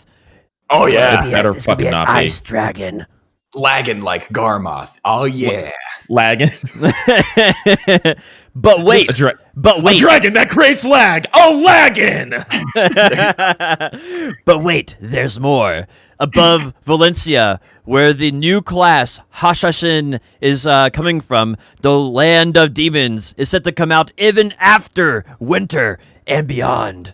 So so in 2022, I guess we get the land of demons. So that'll be pretty awesome in 2025 when that actually comes out. If it comes out. Yeah. Remember Margoria Part 2? Oh yeah. Or remember like deep sea that diving. big city behind Port Rat that's just it got an invisible wall in front of it since 2016 or 2017? Well, you need wall climbing to get over it. Can we analyze this? Can we analyze this? Oh yeah, we forgot about that. Every time they do this, it's like, hey guys, this is coming. Trust us. 6 months later, we're not done with this yet, but now it's coming. Every time they say that, they have to replace it with the next carrot. This is the next carrot. This is the next carrot. Something that people really want for a year and a half to 2 years from the future.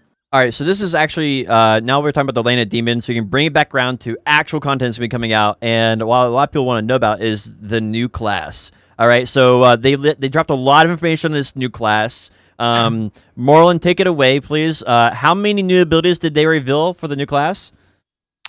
Look, his abilities don't matter. There's only one thing about the new class that matters, and that is He runs faster in the desert. Hell yeah, boys. You guys ready to do some auto pathing out in the desert? Bro. I'm gonna grind latents on my Hashashin because I'm gonna run so fast in between the spawns. I'm gonna tag one of my grind characters so I can get to history portals faster. Now, the cool thing about this is they're actually saying this. Their planned release date for this is July, which I'm really sad about because I thought it was going to be like today or whatever. So really It's KR. Right? It's coming to console first, and then to PC. Yeah, for the global release, is going to console first. This marketing team, bro, like who thought up? I think this he looks cool. I think he's going to be really annoying. He'll probably all of his abilities will probably pull you or slow you, or hopefully they just give him a Valkyrie vacuum on like every single skill. I think that'd be good for the game.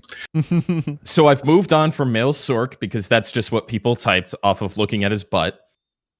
But I really actually do. What? Come on. I actually do really want to speculate that it's going to be low APM, right? You saw how slow that animation was, and it could have been 100% or whatever. But we had that conversation about the slow arcing down of APM classes.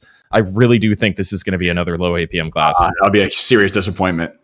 I think he's just going to be like a better Succession Musa. It's going to be male Guardian. I'm the one coming out saying male Guardian. I think some of the abilities are going to flow like.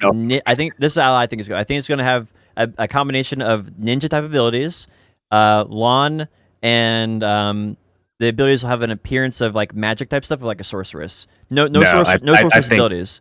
But just like appearance. The opposite of that. I think Tim's right. That ability they showed is a shift Q, long animation, huge damage, probably has a 50% slow on it. Like I think it's gonna be a big heavy hitting like tornado class.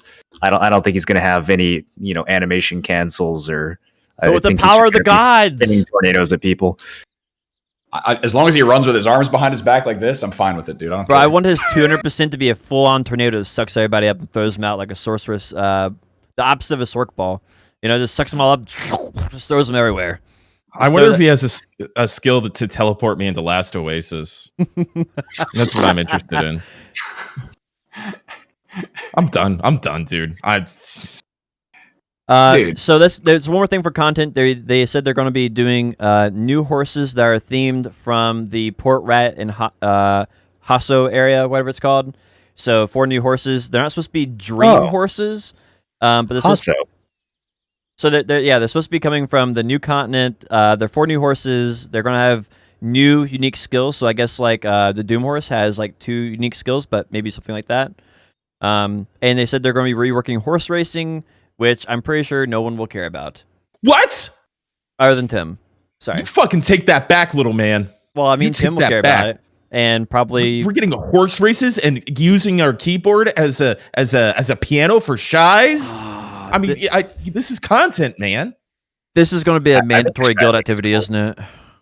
Yeah, and I think it's cool. Whoever comes in last place every week gets fucking kicked. Aww, that's me. I think. Wait, if I join a guild every week, then I just get kicked every week, and it works. Anyway, all right. I think the idea of horse racing is cool, dude, but nobody's playing it now. So yeah, we'll have to see. Spice it up, put sparkles on it. But all right, so interesting. So hold on. Really though, we've been talked about dead life skills and horse training needs some sort of spice or something like that. And so they're trying, right? Horse training in the beginning was something like when all the previews of this game came out, like all the fucking IGN boys were like, I could be a horse trainer. Oh boy, let's go. And it's just turned into this kind of weird pay to win, kind of slow. Nobody really does it overnight and stuff like that. But it's always been something that's been popular and different about this game where you can really kind of care about your mounts. So I understand, respect that there's a lot of people outside of the 4 of us that really do like horse content and want to see more things surrounding it. I don't know if horse races is necessarily the way to go because it was just such a dead on arrival flop the first time. But I guess they think that they can take another swing at it. But I'm all for building up training as a life skilling in a very positive way because it resonates throughout the gaming community because it is really unique in an MMO to be able to care for your mounts and have like the relationship that you do in this game. But we're all kind of numb to it because we've been playing for so long. But if you go back and think about it, I really do want to give them a little bit of a pat on the back for at least recognizing that this is something that makes their game different and they should focus on it. Well, I think one of the big horse things. racing was decent when it came out. It wasn't amazing, but it was decent. It's just that the rewards haven't scaled. Like it's like anything in this game, no matter how fun it is, people are only going to do it if it's rewarding, right? Exactly. And there's just no rewards for horse racing. But they put themselves in a tough spot with training because the training system in this game actually was really good until T9s came out, and then T9s just destroyed the entire progression of 1 through 8. I used to be really into horse training. We would, I had like a chart with all the colors of the different horses, and you would breed them in a certain way where you try to get pure white or pure black horses for certain stats, and like there was a whole sub game to it, and you had to decide like how you're going to use which breeds where, and it was really interesting. And then they came out with the T9 system, and none of that mattered. They just basically deleted the first couple years of horse training out of the game. So I don't really know how they could make horse training good again. They've really sort of just capped themselves out with the T9 system, unless they make some other sort of horse awakening that like where you still need good T8s again. Because now it doesn't matter what T8 you use. Like it only matters how many coupons you re-rolled from the cash shop to get the right skills to be a courser. It doesn't matter what breed you have or anything like that. Well, they added in the marketplace tax removal mechanic the higher you go up in your training level. So that turns into hundreds of millions and billions of silver every dream horse you sell if you're that committed to it end game.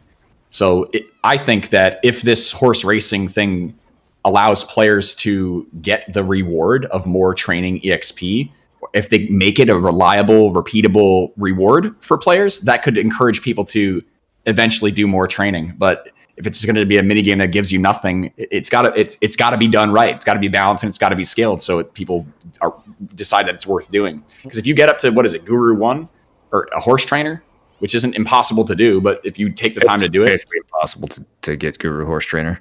But Master 1, it's like 20% off of what you remove from selling a dream horse. That's nice, right? Like the increased silver is nice. $2 billion. What I'm more complaining about is the fact that they had a system that was good, right? Like a system that was fun, regardless of how much silver you made from it. They had an interesting system with horse training, and now we don't. So I would like to see some way to implement the old horse training system back into the game where it was relevant for T9s or where there was different like breeds of Doom horse or different breeds of Pegasus. And it's something that makes the 1 through 8 part of the game matter again. You're talking about just horse resets skilling a Doom horse and change the stats. You're talking about breeding the Doom horse, having it be relevant. So like when I went to make a T8 horse before, I wanted a tier 8 black horse. I wanted the pure breed. There's 5 different types of T8s. Yeah. And so I went out and caught pure breed T5s that were black and bred them together. And then I only kept the pure black T6s. And then I bred those and only kept the pure black. Like there was a whole process to it. And it was like gambling, right? It was like enhancing. I would get really excited when I got the horse that I wanted. I would get bummed out when I got, some shitty red looking horse. And now, like I said, just none of that matters. It's like you get an ugly T8. And you reroll his skills, and then you awaken him into a Pegasus. It's the T8 system doesn't matter at all. That's really well put. I hear that. One thing I think is really the most hopeful thing that I heard from the entire thing is instead of just making new content, we want to make sure that our old content is still viable and fun, right? Like they mentioned the trading system at one point. I don't have it in my notes here, but they mentioned a trading system, and they want to make it like a competitive version of Imperials, right? So then people have to like strategize when resets are happening and go around and go places, and there's like a small competitive but not PvP element to it, right? And I think that's a really, really fun thing. And maybe it's not an end goal system, like maybe it doesn't work, right? But the idea of them like going back and fixing old things like horses and horse races and coming out with new horses to hopefully fix the system that they destroyed, right? Or whatever else is out there that they need to do. I think that's a good sign of where they're trying to take the game and listen to player feedback, right? We've seen them rework Abandoned Monastery, which, and Hasher Cliff, which makes those, those are new spots again, right? And I think those things are hopeful that they're at least trying to make old content viable again, rather than just creating new content that just makes old content less viable. So that's not at all what they were saying. I understand how you're taking this out of the I have a different emotion from when that came up. The question, so this was part of the QA process at like 6 a.m. or something, right? Yeah. Where they ostensibly curated and handpicked, what was it, 15, 17 questions? And one of those questions was, are you planning on bringing out any new life skills? Which, like, okay, Borland has done pretty much every single life skill, but he plays this game for a fucking living, right? And not that there's people out there that haven't, but the answer was, we rather fix the ones that were left behind instead of trying to throw more shit out there that doesn't make sense. And so I guess you could take that statement and kind of generalize it across the dissertation you just gave us. But I was upset by that whole thing because that was one of the questions they picked and really gave a thoughtful answer on versus, and I know I'm going back to me being angry and throwing a chair into a wall, but... So was this before or after they answered your question, Tim? That's all I got to know. Why the fuck does that matter? I'm just curious. That's sad. That's all I'm wondering. He's a salty boy. That's why. It was after the shy keyboard player. I think there's a lot they can do with the current life skills. I don't necessarily know if we need to add new ones. I think that expanding the current ones is a better way to go. We don't need 30 life skills in this game. We don't even have mastery for all of them. Yeah. Really good life skills, or even 5 really good life skills. I want more of the life skills to feel like cooking and alchemy, right? There's like this RNG thing that happens when you're making, and alchemy is different from cooking, and they're both rewarding and unique in different ways. Like, they did such a good job with cooking and alchemy, in my opinion. And then the fact that there's not even mastery for some of the life skills. And then one of the questions they picked for this global launch, huge fucking thing, ask the developers, send us your videos. Everybody globally gets in this fucking weird arena. They go, any new life skills coming out? Nah. It's tough, man, because they don't want to lock themselves in to a topic that has relevance for 1% of players. They do want to make this magical Wizard of Oz type scenario. Here, welcome to the land of Oz. We're going to redo and get you guys everything that you want. Imagine what this would be like. I know. I'm sorry. I am a little salty. I'm sorry. I'm still fresh on this. It was just a couple hours ago, right? Potion. You were taking better notes than I was throwing my chair into a wall. They brought up trade and talked about trade and working on that, right? They did bring that up specifically, right? Yes, they did. That's an excellent topic. That's something I was interested in hearing about. Is that I wish my trading was still relevant, dude. I wish I could chop logs and do that shit all day. I invested so much time in that. 2 years ago, tumbling and shit, and that was people were like, "Oh man, I don't have to do that." You get the storage in Heidel, and you're running it back and forth. And when I was master too, people were like, "Tim, what the fuck, man? I didn't know you life skill." Yeah, and I'm like, "Yeah, dude, I'm gonna make mad cash on this." And then I did for a long time, and then all of a sudden, actually nostalgic for rolling crates. Is that what you're telling me? I loved that, dude. I loved it. It was, dude. I had a Limp Biscuit in the keep rolling. What? Rolling. Dude, I had a blast with that shit, dude. I had so much fun.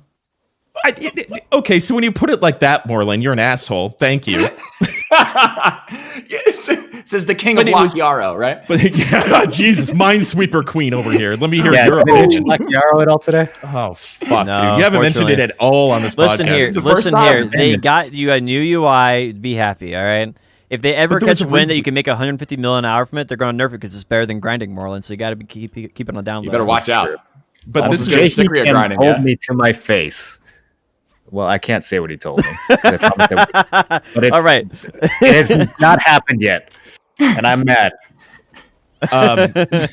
But the point being is, we went through that pain and suffering, even though it wasn't like a great mechanic or anything, because the reward was so good, and it was like it was a massive achievement to go through that pain, right? It's like you go to the gym and then you look at your quads and you're like, ha, look, now I'm Sasha, right? Like it was that type of shit. And so now it just doesn't fucking matter. Oh, Artisan 2, maybe you trade some fish, and who fucking cares? So I'm happy for the trading. I think it's fascinating that you guys are like, you see that as the rolling thing was completely an accident. Like they never intended people to roll for 15 or 20 hours. They tried nerfing it by making the distance 500 meters. I didn't exploit. That was the method that players who wanted to do it as quickly as possible did to pursue. Yeah, I know. I remember. Yeah. Because people would ask me about it. If anyone's wondering, that's still a very effective way of leveling up trading. I'm very familiar with how the whole thing works. I just think it's shocking that you guys miss that in any way because it was. I don't miss that part. Boring, dumb things. You're focusing on. Don't get me wrong. Don't get me wrong. Reason. I'm not talking about that. I'm talking about that is like the Mount Everest part of like the accomplishment. I think that having a worker empire that is generating and gathering ingredients that is going to have to tie into my life skilling that I can then use another life skill to make money off of. Like all that shit ties together really nicely. It's three different activities in one. One's semi-AFK, one's AFK, and one is in turning in money. Like that doesn't exist in the game anymore. I love that. I love it. Imperials, have any of you guys have any of you guys seen the merchantry system on BDO Mobile? I don't think so. It's everything that trading should have been on PC. Like again, it's one of those things where I'm amazed at how well the design on mobile is, and I look at the PC version and I just, why don't you just copy what you did on mobile? It's really interesting. You have a wagon, you go from like town to town, you talk to different NPCs. There's transactions you can make. You're looking for good deals. It's worth your time. Like you have workers that do your barters with you that can level up and get different stats. Like that's the kind of thing that NPC or wagon trading in BDO like kind of started off as back in 2016, but they just never really gave any attention to it.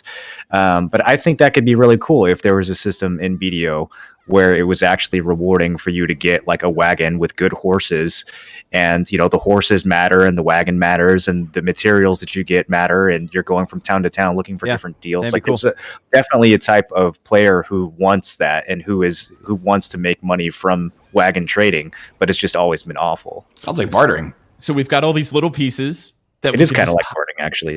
Yeah. We got all these little pieces in BDO PC that are right there that if you connected together would be really easy to make something, and then it actually lives on BDO Mobile again. So BDO, we were so close.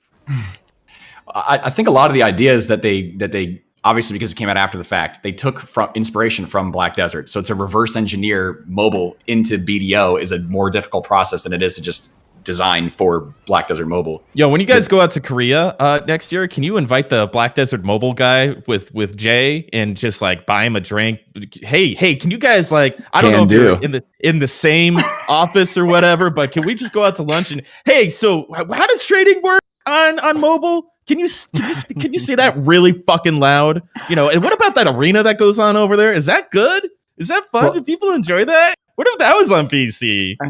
I'll give you guys $100 to get them liquored up and fucking think about I wish I had done more about BDO Mobile when I was in Korea. Yes. We hadn't played it yet. So we had no idea, dude. No, I'm saying for next year. I'm not saying it for the first time. You failed us. You failed us. It's not like that, but if you go back, you gotta fucking do it.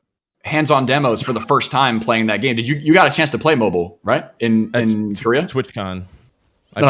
Moreland, you got a chance to play mobile in Korea, right? I don't know if I did. I think that did you play with Choice? I thought it was me and Blade and you and Choice. I don't know if I played mobile. I played Shadow Arena when I was there. I don't know if I really messed around. We might have been the only guys to check it out from North America, but it's wild because all of these things that we're talking about right now, something, again, a seed for the future, but they've changed the design structure for the next engine to be designed with like console and mobile at the base level for the next generation. So everything can be done a lot faster, and it's not going to be PC and then console and then mobile. It's PC, console, mobile all on day one. And that's one of the biggest things that's exciting for the future of Pearl Abyss games, specifically for this arena. Because we're not going to have, this system works here, this system works here. It's just, this is the whole game. Take it from this to this to this, and it's all translates to one another. So that's kind of why another reason why I feel like Seasons is a missed opportunity, because they could use Seasons as a way to release new versions of BDO.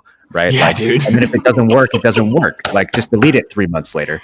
Yeah, but man. They could put a new enhancing system or a new life skill or something in the game that's a season exclusive, like what Path of Exile does. And then if it's a good mechanic, have it replace or have it meld into the regular game. And if it's a bad mechanic, then whatever, just let it go and start a new season.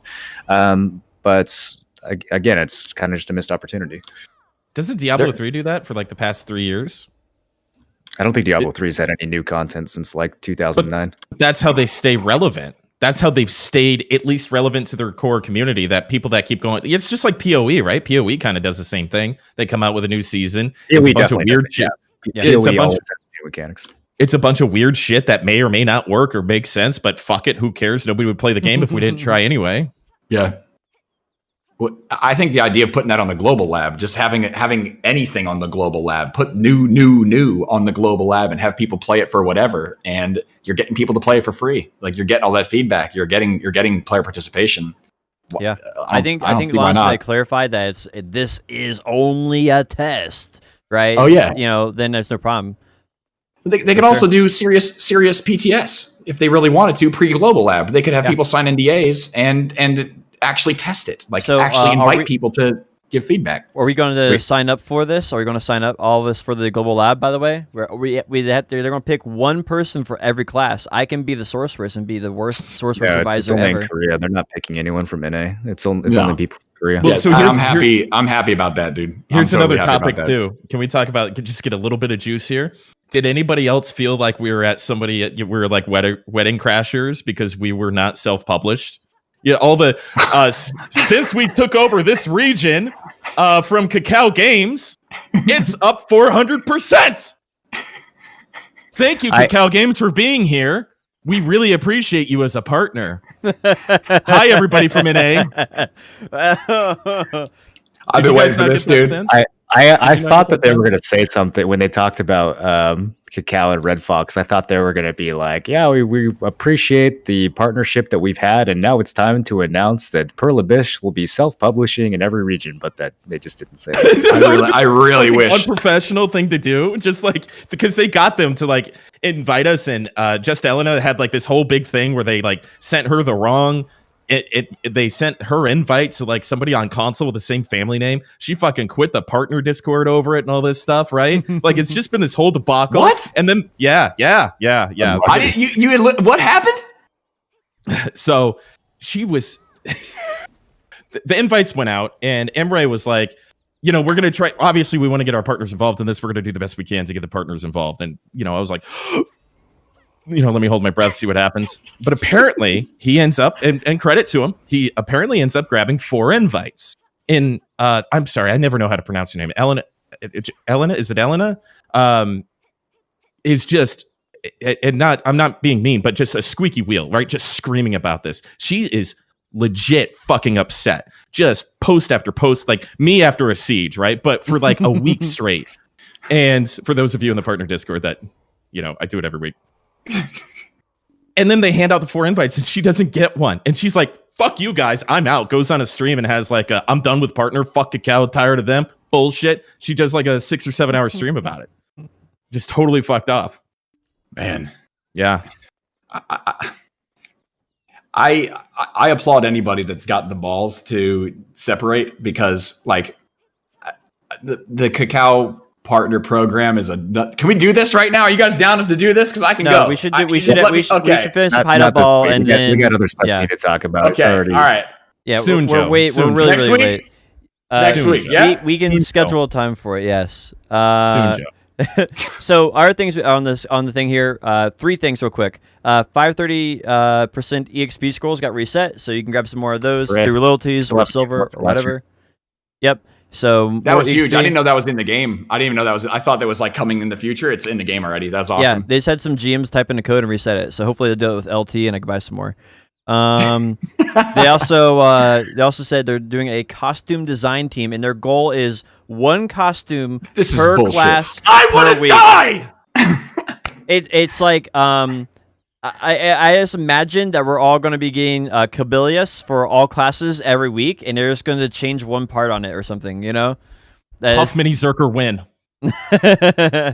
Dude, they say this shit for everyone to go, wow, that sounds great. They want to be clear that's the goal. So we would probably start off with 1 or 2. I really just hope for 1 good costume every other week would be just for like, this week is Sorceress, 2 weeks from now is Lawn, 2 weeks from now is Witch, 2 weeks from now is that'd be way better than we have right now, because right now we get once a month we have generic class appearance underwear and bathing suits right now, right? And then dark shootout armor or whatever. So I have no excitement or expectation or any emotion whatsoever in regards to this topic. Hold on. Well, let me make a point off of this. This is the punishment. This is our damnation. This is our personal hell for taking this game seriously. when it's not really designed to be that. This is what the game is supposed to be. They have a task force that they're going to put together to create more costumes. It's a fucking task force. They call it a task force. That's. I mean, I ended my stream is applying for costume task force or what the fuck ever. I'm pretty sure they already had a costume task force. I mean, every week when I look at the patch notes, there's about 3.5 pages of like fixed the back of the wizard costume so that the neck is slightly. Why don't they just fix the costumes that they have instead of bringing out new costumes? Dude, this thing is just to get people excited that don't have it and to make money. So I don't care at all. I have all the costumes that I'm ever going to need. I want more costumes on the marketplace. That's great. This is why I fucking drink. This is why I fucking drink. You know what I want? I want to be able to dye things that I use a tailoring coupon on. How about that? I spent $15 on a tailoring coupon. I can't even dye my hunter's clothes. That's a good idea. Blonde Bear handmade me a dress for the ball last night, and I couldn't dye it. I was very upset. For Agris, you can turn it on and off. They said they're going to be developing that, and that should be in like 2-3 weeks. So that'll be a nice quality life change. You guys want to take a bet? That came from the Q&A. Can we guess the date? Can we guess the date that it comes out? I'm guessing 2 months, honestly. He said like 2 weeks. I'm guessing 2 months. Moreland, what's your guess? For what? Agris on and off. Sorry. Yeah. When do you think? He said a couple weeks. Yeah. He said it was going to be. I think that'll actually only take a couple weeks. Yeah. Okay. This time next month. 6:30. I say 2 months. I'm gonna go 3 months. Is this Price is Right? Are we doing closest? Well, I was thinking if it's Price is Right, the kind of thing they're good at doing. I think they'll be able to do it. If it's Price is Right, I'm gonna go 1 week or 1 month, 3 weeks just to undercut Potion Shop.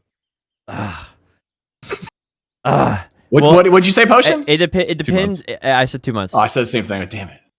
Yeah. So so that's gonna be cool. Another thing is they mentioned the Rich Merchant Ring, which nobody has but one person in Korea apparently, and basically the Rich Merchant Ring is going. Wait, somebody in Korea actually got it? Yeah. Good God. That's why they nerfed it originally. Some guy was abusing the fuck out of it in Korea. One guy got it, so they nerfed it. Yeah. So anyway, they got that. They could have been really lucky. They said they're changing it. They said they want to do a lot of things for it. It would have had to have been. Yeah.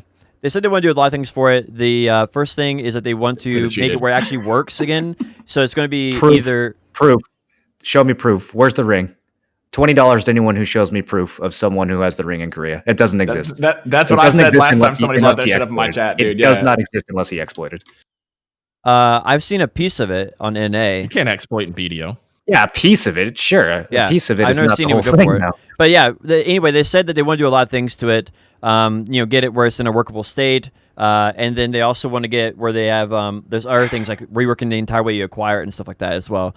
But the basic idea is that they say they maybe give you like a tax break, right? Give you like a 5% tax break would be like an example. They will never do that. They would never do that. That's what he said. He never said, he didn't say what number it would be, but he said he wants to make it like a tax break or like the value pack, but you don't have to have a value pack. It's always on. Yeah, you got to climb the wall first in order to get that tax break, dude. So That's never anyway, happening. It's interesting because it's been a hotly debated topic for years in BDO because no one's ever had one and it's never been usable for half the time in BDO either. So anyway, I mean, it's by design that nobody has it. It's nearly impossible to get. It would take you a century to get it. You're not supposed to get it. So and that's it for the Heidel Ball of topics I have here. Is there anything you guys want to mention about it? Yeah, I want to talk about weapon exchange coupons. Okay, yeah. Yeah. That's a good idea. So I already kind of ranted about this before the podcast, but weapon exchange coupons are one of the only smart things they've ever added to the Pearl Shop. Like with all the predatory RNG gambling bullshit that they're adding now with loot boxes and everything, like is that really the direction that they want to go with the cash shop? They're going to remove things like the weapon exchange coupon. I just, the whole thing baffles me. I think the reason why they're reacting to it is because they did such a bad job with class balancing earlier this year. Like the example that comes to mind is Lawn, right? Lawn had this insane roller coaster where they had massive buffs and then massive nerfs. And so I guarantee you that during that time, players were buying coupons to switch to or from Lawn. And then literally 1 to 2 weeks later, the class would be completely gutted or completely changed in some way. And so those players probably sent in support tickets, angry, demanding a refund or demanding their coupon back.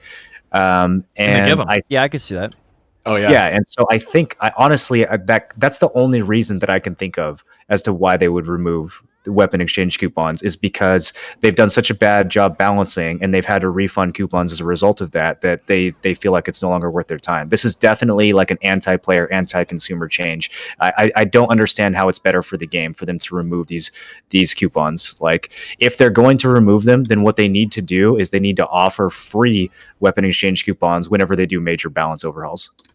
I think there's a couple different ways they could handle it. I think the reason they're doing it is either what you said, or it's because they noticed since they've added these coupons, they're getting less artist memory cells and less cronstones. And so I was going to say that. Yep. I was going to say, So- could I steal your head for a second? Because I'm thinking that's Go what ahead. somebody Speak did. away. Somebody did the math, right? And they go, wait. People are just buying these instead of artisan memories, because sometimes that fucking Tet Dandy can give you a hard time. And if you're frustrated, you just go, fuck it, you throw a bill at it, right? And then your Nuver gives you problems, right? And then you throw money at that. And so now that pen is meta, people are just tossing their pens back and forth, right? Instead of remaking pens or selling it or whatever the case is. And I think somebody did some fucking math, man. Yeah, who's going to remake pens, though? I think that's I could see they're why handing us 100 stacks. No, I don't. I think it's I could see why a marketing guy who doesn't play the game would think that weapon exchange coupons are hurting their sales. But in reality, without weapon exchange coupons, how many people are going out and remaking 3-pin weapons so that they can play another class? They're just going to quit the game. I think there's something else to there too, because you're talking about the maximum to minimum. Like, if you have a weapon that's on a less popular class and there's like 3 or 4 listed, and then I can swap it straight to a Guardian. I made 2-3 billion and I sold it instantly for $30. That's the best pay to win on the cash shop that's in the game as it is. This was the reason why they unified the Zarka and the weapons. Oh, okay. And you're talking about before. Yeah, that's an old problem though. That's not. Yeah. That's not So great. they said it is. No, it's still that's still an issue. If I have an yes, yeah. All if the I prices have, are the same. listen, if you have a dead weapon, people just got nerfed and everyone's selling their pen shit, and it's hard to sell it because nobody wants to play it. They're going to undercut. Yeah. Happen in Ninja. So then you've got a class like Guardian where everybody wants to play it and there's pre-orders for it. It happens. I'm not saying it's happening currently, but it has happened. So it happened recently. Black Star. Okay. Try Black Stars. Yep. Try Black Stars. Duo Black Stars. You can spend $30 and make a quick billion swap. It would never sell otherwise. You're saving yourself the time and the effort. You can't show me in the market right now, like any class that has a weapon that's min listed where it's max priced in another class. That does. The thing is, even if that was true, go look. I picked up Duo Black Stars where there's max Black Stars, and I've picked up Try Black Stars where there's min. And how much money min. did you make from that? How much money? I don't know. So because you didn't. Okay, so here's how it works. The market has a base price, and then the max price is 7.5% above that. Listen, I'm not talking about the money, Moreland. Okay, you know everything about the game, Moreland. If I had an item that literally not possible to sell, stop. Listen, if I had an item that was not going to sell for a week and a half, and I wanted to immediately swap it for max price, I would make more money, and it would immediately get sold.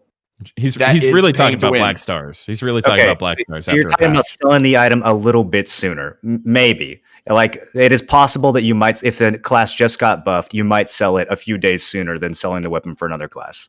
That's about absolutely. If I want, what happens if I want to go buy an immediate TED accessory? That's money. That's important. That's valuable to me. So I do think there is a value there, but I think the number of people who are willing to spend $30 and do that are probably like Joe Nerfels and probably like 100 other people. I just if don't. You're talking about, let's talk about Pen Nuver. Let's talk about Pen Nuver right now.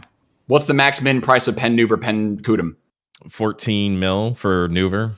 I think what's it's the max? 17 or 18 for Kudum. Okay. So three. What I'm talking about spread. The spread is always 7.5% up and 7.5%. Okay, 7.5% of 18 billion is more than 7.5% of 14, right? You can't go from Nuver to Kudum. I'm not talking about that. It is more money, but that's like a billion silver, right? So it's like a billion silver after taxes. It's not a billion silver. There's no way it's a billion silver. You're talking about 17, 18 bill to like 14, 15 bill. It's 2 billion silver, after right? taxes, yeah, whatever it is. There's an increase. Somebody in chat just looked it up for me. Right now, a short sword, Tet Black Star is 16.4, and a Guardian is 17.5. So Does that I'm answer saying the in question a there? situation where a class gets nerfed and there's a max spread and there's a depression for a week and a half, 2 weeks, whatever, and people are competing to sell their item or something gets buffed or nerfed, whatever. If something's at that minimum price and I don't want to wait for it to get bought, I could spend $30 and sell it at max price on a class where somebody wants to buy it. I think we're in a little bit of a rabbit hole here. Yeah. So anyway, I think that's fine. Anyway, like I don't think they care about that. I don't think Probus cares about that. I don't care about it. Even if that was happening, I just don't see how it's that big of a problem. It does happen. It How is has that hurting happened. the game? As the game, it's not. I'm talking about it hurting the game. I'm talking about it being available to people. I think that's another reason why they're removing these coupons from the game, because it was still an issue that was occurring. I could do it. I have done it situationally through the succession changes in this game.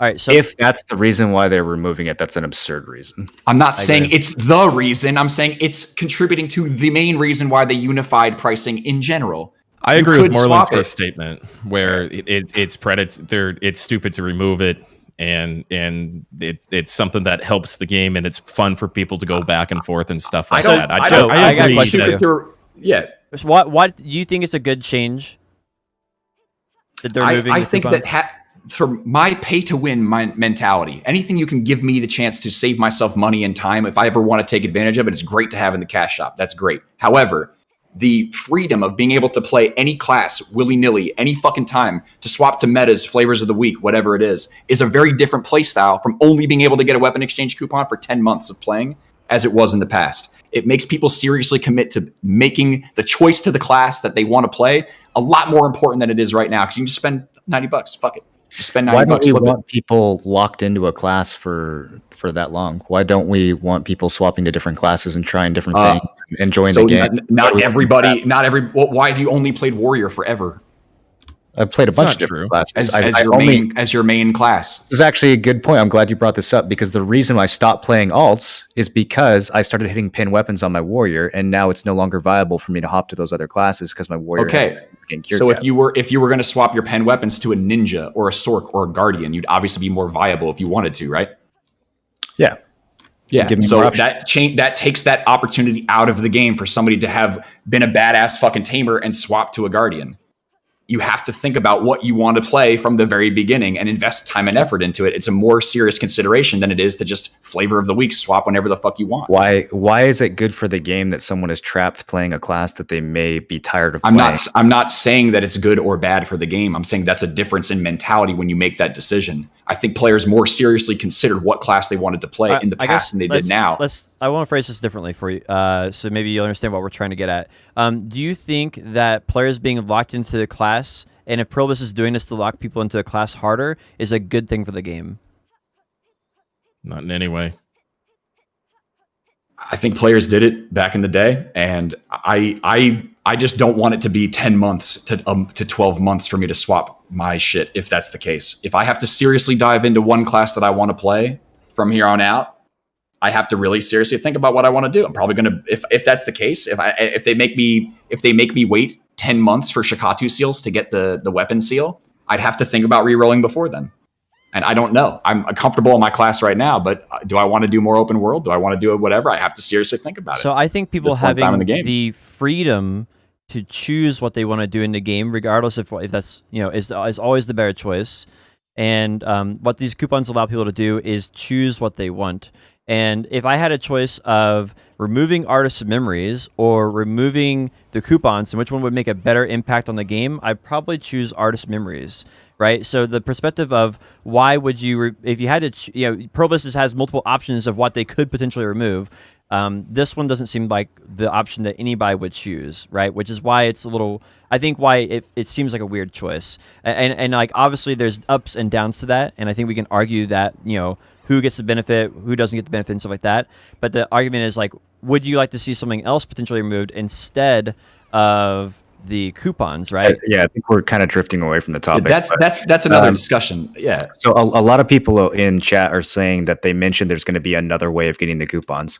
Okay, like what is it? Because I can get them from Shikatu skills if I want to change weapons once a year. That's what I want to know too. If I make that decision and I end up not liking the class, I can't go back for another year. Like, what is it? If there's a quest that I can do once a month to get a coupon, okay, fine. I'll drop this whole thing. you made you took a cash shop thing and you made it free. Amazing. That's very pro player. It's very pro consumer. I don't think that's I don't think going that's going to be the way. No, I don't think so either. I think and that I'm not. Listen, I'm not advocating for this. I want the freedom to be able to spend the money. I want that. I want to be able to play whatever fucking class I want with the weapons and the effort and time that I put into buying that shit for me and my account. But it changes the way that the game plays. I'm just presenting that perspective. Yeah, I'm not saying that. Yeah. So are any of us in favor of that change? That's the question. I didn't think that anybody was thinking about this. Yeah, it was a shock to me. I was what? You know. Yeah, I don't think it's a good change to the game. I hope they decide to go back. I think that if they did put it into the game the way that Moreland is explaining it in a 1 to 3 month perspective, like if I could do a one for a main hand, a dandy, and a sub weapon once every 1 to 2 months, like that would be awesome to check it out. But I don't think that's the way they're going to do it. He ran. I think he put a pizza in the oven at the start of this and just remembered. he ran.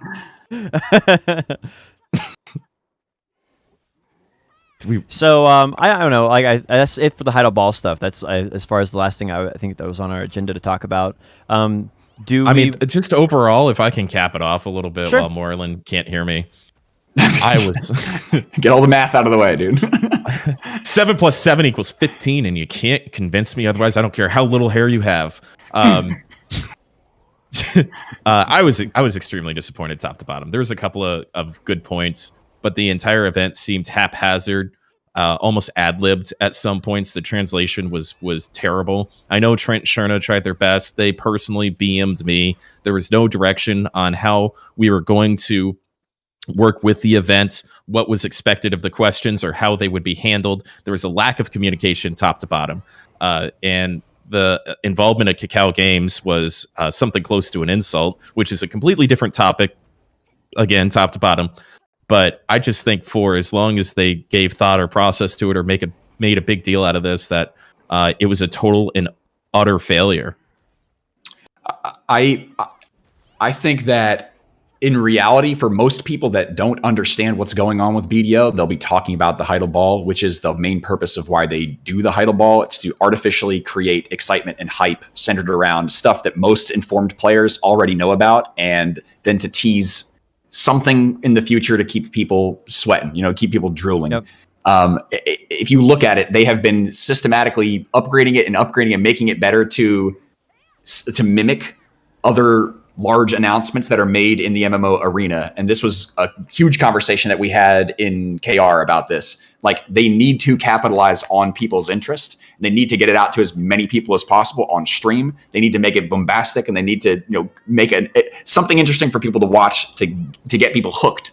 But we didn't get that much new information. Most of it we knew about already, and looking forward to stuff that we know is going to be down the pipeline in a year from now isn't pertinent. It's what are we going to do?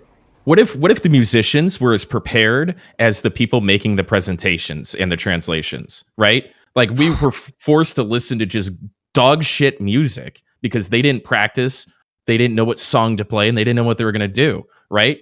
The musicians were the best part of it because they were coordinated, practiced, organized, and they knew what song they were going to play and when they were going to play it. And that was the best part of the whole thing. Everything else was a fucking failure. I think for my closing thoughts on Heidel Ball is like, we got to see a little bit more of their thought process behind it. I was hoping for more new information. That was kind of like the whole reason I watch as an informed player. That's why I watch it. And we got very little new information. That was big content type stuff, right? I thought that was going to be the new class, right? That's why I honestly thought we were going to get it. I thought there was going to be a trailer for it or something, right?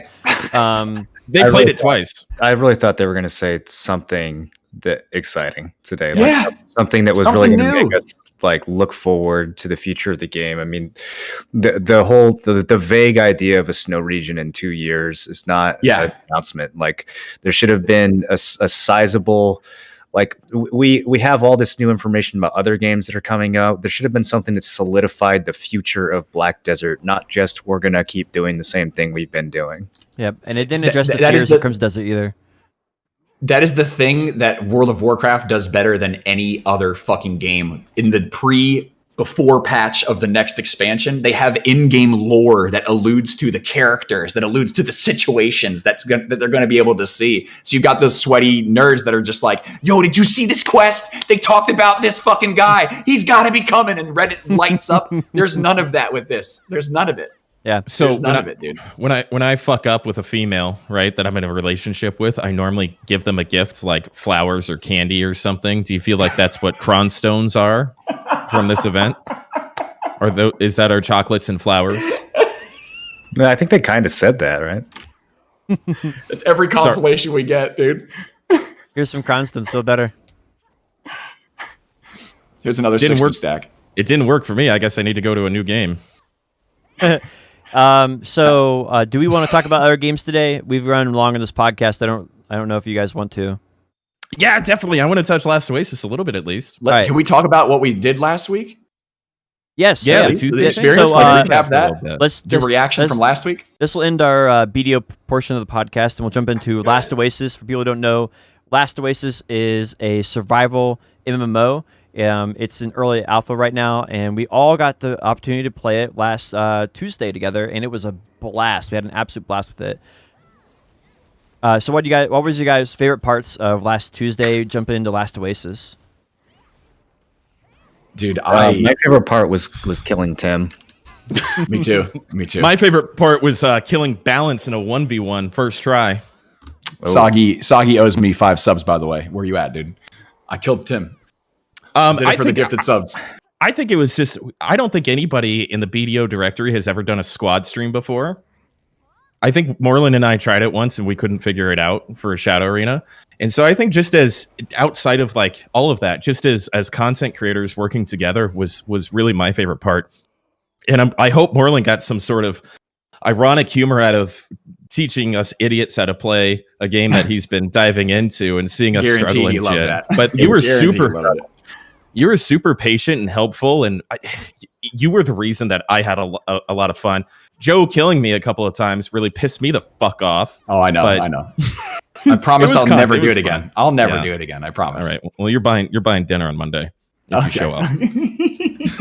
Dude, I just had fun playing with you guys, and the idea of a squad stream, we all shared kind of lower view. I didn't fucking care about the viewership, right? I was kind of right, and so my community that more people should have watched because it's the most fun I've had streaming a game in a long ass time. It's something to remind people about for sure.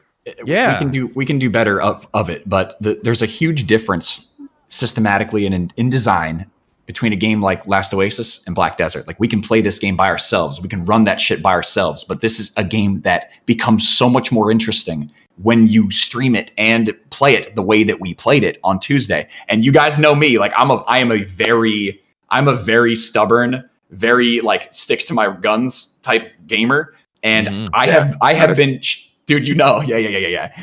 Okay, yeah.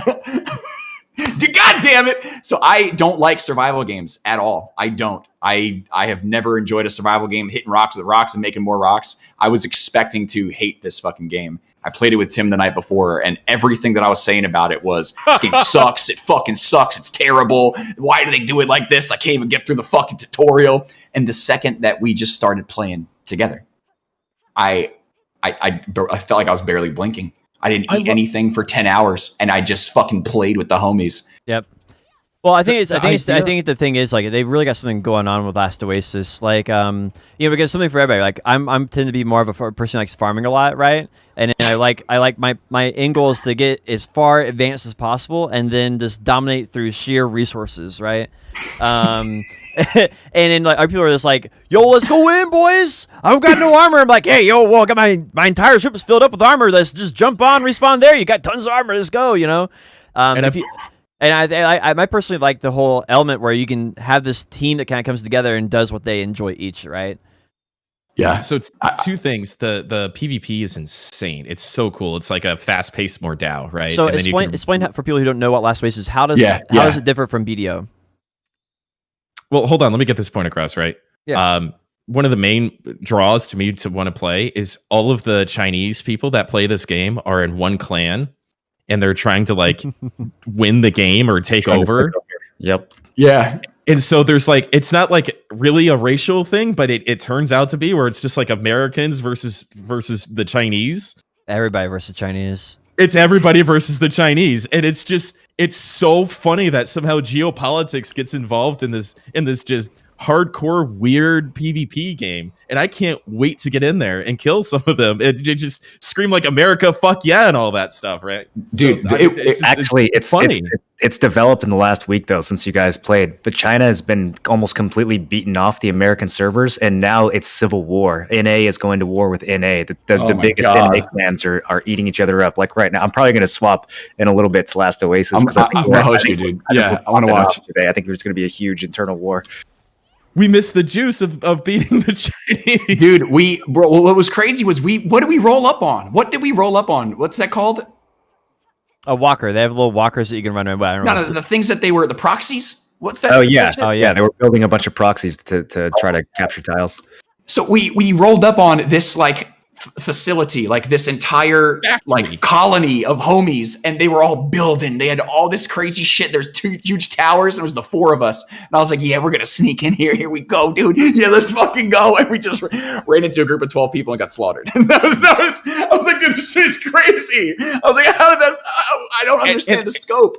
And I love it when there's that local mic thing. What do they call that? Like proximity microphone. So they're all screaming dude. Chinese insults at us and stuff. And it was just, it was nuts. It was so much fun. It was crazy. It was actually crazy. That was what like really hooked me on the whole thing, was understanding how seriously people had built up their resources and were like building shit and hoarding shit, and the level of gear people had. And the 1vx Man. potential, you just pick up a weapon off the ground from some dead body and you just go in there and you just block a little bit and you chop some kid down and you just kill. Yeah, so you and Moreland have both played Mordau before? Yeah? Like seriously? I haven't played it. You haven't played it? Tim, you're the only guy who's played that? Yeah, I played Chivalry before that too, where it's directional. You have to worry about the direction, and you get riposts and chambers and stuff like that. So those mechanics instantly resonate with me, where I'm still struggling with the BDO mechanics. So Have you ever played a game like that, Potion? No, I haven't. The way that this combat works, by the way, is basically you can look with your camera and it'll block to the right, or block to the left, or block up. You're holding the block key, right? And in the just doing same, this all and the it time. attacks work the exact same way. So you hit the attack key, you attack for the right, to the left, or up. And so it has this like little trifecta of, you have to figure out where they're swinging from and how For far honor, away for and honor. everything. Yep, that too. But there's also strong attacks, so you can charge attack for a certain amount of time, which means someone might miss their block. There's also feints where you can start Feints, an attack in one direction, block canceling, hit them from another direction. So it gets really, really nuanced at the higher levels. So it's not like a game that has 20, 30 different abilities. You just have a swing and a block, but there's like 2 different ways to swing, 2 different ways to block, and then feinting on top of it. The grappling takes the game to a whole nother level. Because man, if you're dude. fighting anywhere near really trees does. or rocks, or even some of the bigger walkers, like people are just flying through the air and swinging around the side and like escaping with 1 health, healing, and then coming back. There's so much crazy shit you can do with the grappling hook. When I saw the game and I heard you talk about it this way 2 weeks ago, I was like, yeah, sure. I was like, there's no fucking way. And it is actually just that. It's as hype as you're talking about it being, and it's And the crazy it's wild, thing dude, for is the pace of entertainment. The game is getting better because the devs are listening super closely. Every time there's a major issue in Last Oasis, a week later it's patched. Like we had this issue with people spamming out proxy walkers to make tile fights last like way too long. They were basically able to stall from losing their territory. Like a fight that should have been 1 hour, they're able to draw it out to like 6 hours. Is that what happened when we tried to finish that PvP at the end of the stream after I went off? I'm not sure if it happened with a group of us, but it happened when I was with. I did a long, large scale stream against. It was my guild versus one of the other big NA guilds, and we went in and we killed all their walkers and we took the territory, but they were able to stall the fight for several more hours. It should have been over in 60 minutes. They were able to stall it to be like a 4 or 5 hour long fight using this really cheesy mechanic, even though they had objectively lost. And like 5 days later, the devs patched it so you can no longer use that strategy. Like tile fights are an hour now. If you lose, then you lose, and it's their territory. Like you can't artificially stretch the fights out. So they're watching for these sorts of things and they're fixing them in real time. do they know how to be that devs aren't supposed to listen or quick patch things? They're not doing their job correctly, right? By doing that. Somebody needs to inform them. I have a couple of names if they'd like. Who's the developer? I don't even know what the Havoc or something. It's some new company that basically fucking likes smile, Moreland. Jesus. It's Western though, right? It's not Eastern Development. Is it? No, I think it's Western. I don't know. Okay, I'm not sure. I got to do that research. Moreland I knows. need He's to just learn not more telling about us. I Yeah. think they have some experience on like previous projects, from what I heard, like Arc and Rust and stuff. But I don't really know the full details or anything. Like I would have to research. Oh, okay. But yeah, I think it's been really good. But the things that sell it for me are the balance between safety, walkers, and grappling hooks. Right, like that little trifecta there, like is like perfect. Right, there's enough risk to make it feel rewarding, but there's not too much risk where I feel like I can like that I'm just like worried about losing stuff all the time. And if I am going to be in a risky situation, I know that ahead of time, right? Then I can judge and evaluate my risk level that I want to take. I think that's all been really, really good. What I didn't understand was like looking back at the gameplay that we had, the 8 hours, 6 hours, whatever it was, like everything that we were doing in farming went to the content of the PvP that we got. So that was the reason why we were grinding. That was the reason why we were farming, is we were getting prepared for that fight. And that was the coolest. That was the coolest thing, is like, how much harder do you want to go? You want to go a little bit longer? Want to go a little bit further? How much sweatier do you want to get? But everything had a reason. It was all tied in, and you were risking everything that you did over the last 6 hours for that little bit of fun. I did not want wild, that walker dude. to die. I did not want that walker to die. But then I realized that we all just built Moreland a walker, right? So we all walked we got nothing. He's got this big ass walker. He's like, yo, you idiots. That's what I get for putting up for your shit. He should have got it. That's awesome, though. That's huge. I'm happy about that. True. No, that thing's ready to go. We got like 10 suits of armor if we want to roll out. Can we do some fragment farming on Tuesday, maybe? Because Yeah, I'll teach you how to do it. It's really easy to do it solo. You can find safe areas to farm fragments. Are you guys down to make a Tuesday afternoon, like every week? Are you guys down for that? Like Tuesday's the day for Last Oasis? Oh yeah. Yeah. Probably, yeah. Dude, that's so hype. That's so sick, dude. Yo, listen, dude. Listen. It's been really hard for me to pay attention to this podcast because I'm just watching Potion Shop's BDO in the reflection of his glasses. Yeah, I'm watching him play in his glasses. Shh, it's a secret. Can't tell people that. This, bro. Jesus. I gotta get this potion piece. If somebody turns on a light in a room, you just must freak out. It's pretty bad. If I go outside for 15 minutes, I get sunburned. We can tell. Dude, I'm right there with you, man. I'm right there That's with why you. my face is a little more red right now. Coat. I went out yesterday. It was bad. You opened the window. I had to install an air conditioner. There was no other way. Do we have anything else? No, I think that's about it. I think we can come back next week and get into the whole sponsorship. I mean, publisher and all that stuff. Little Cal Games juice, possibly. Yep, I think that's a good time to do it. It seems like this next couple weeks are going to be a little slower with stuff anyway, so it'll be good to fill in with that. I think the season release will be pretty fun, but that's going to be the week after. It's not going to be next week. Yep. All right, so we'll have a little juice for next week, or we'll at least consider it and talk about it in the Discord privately and stuff like that. So that is episode 3 of Nerds and Words. I'm Tim Allen 1337. You can catch me on Twitter, YouTube, and Twitch, obviously. All of these episodes are uploaded to my YouTube, Spotify as well. Thank you, Potion Shop, for taking care of that. I think Potion Shop uploads it to YouTube as well. Joe, tell us what you got going on. Tell people your socials. What's good, dudes? You can catch me at twitch.tv/JoeNeverFails. I'm Joe Neverfails on Twitter and Instagram. This week we started off adding in the new Last Oasis squad stream Tuesday nights. Thursdays, we're going to be doing Elder Scrolls Online Greymore. And Fridays, I started God of War in addition to all of the BDO morning streams that we do. Saturdays, NAEU subscriber Saturdays, and Lazy Sundays. Come check it out. Hang out anytime you like. Moreland. And I am Moreland TV on everything.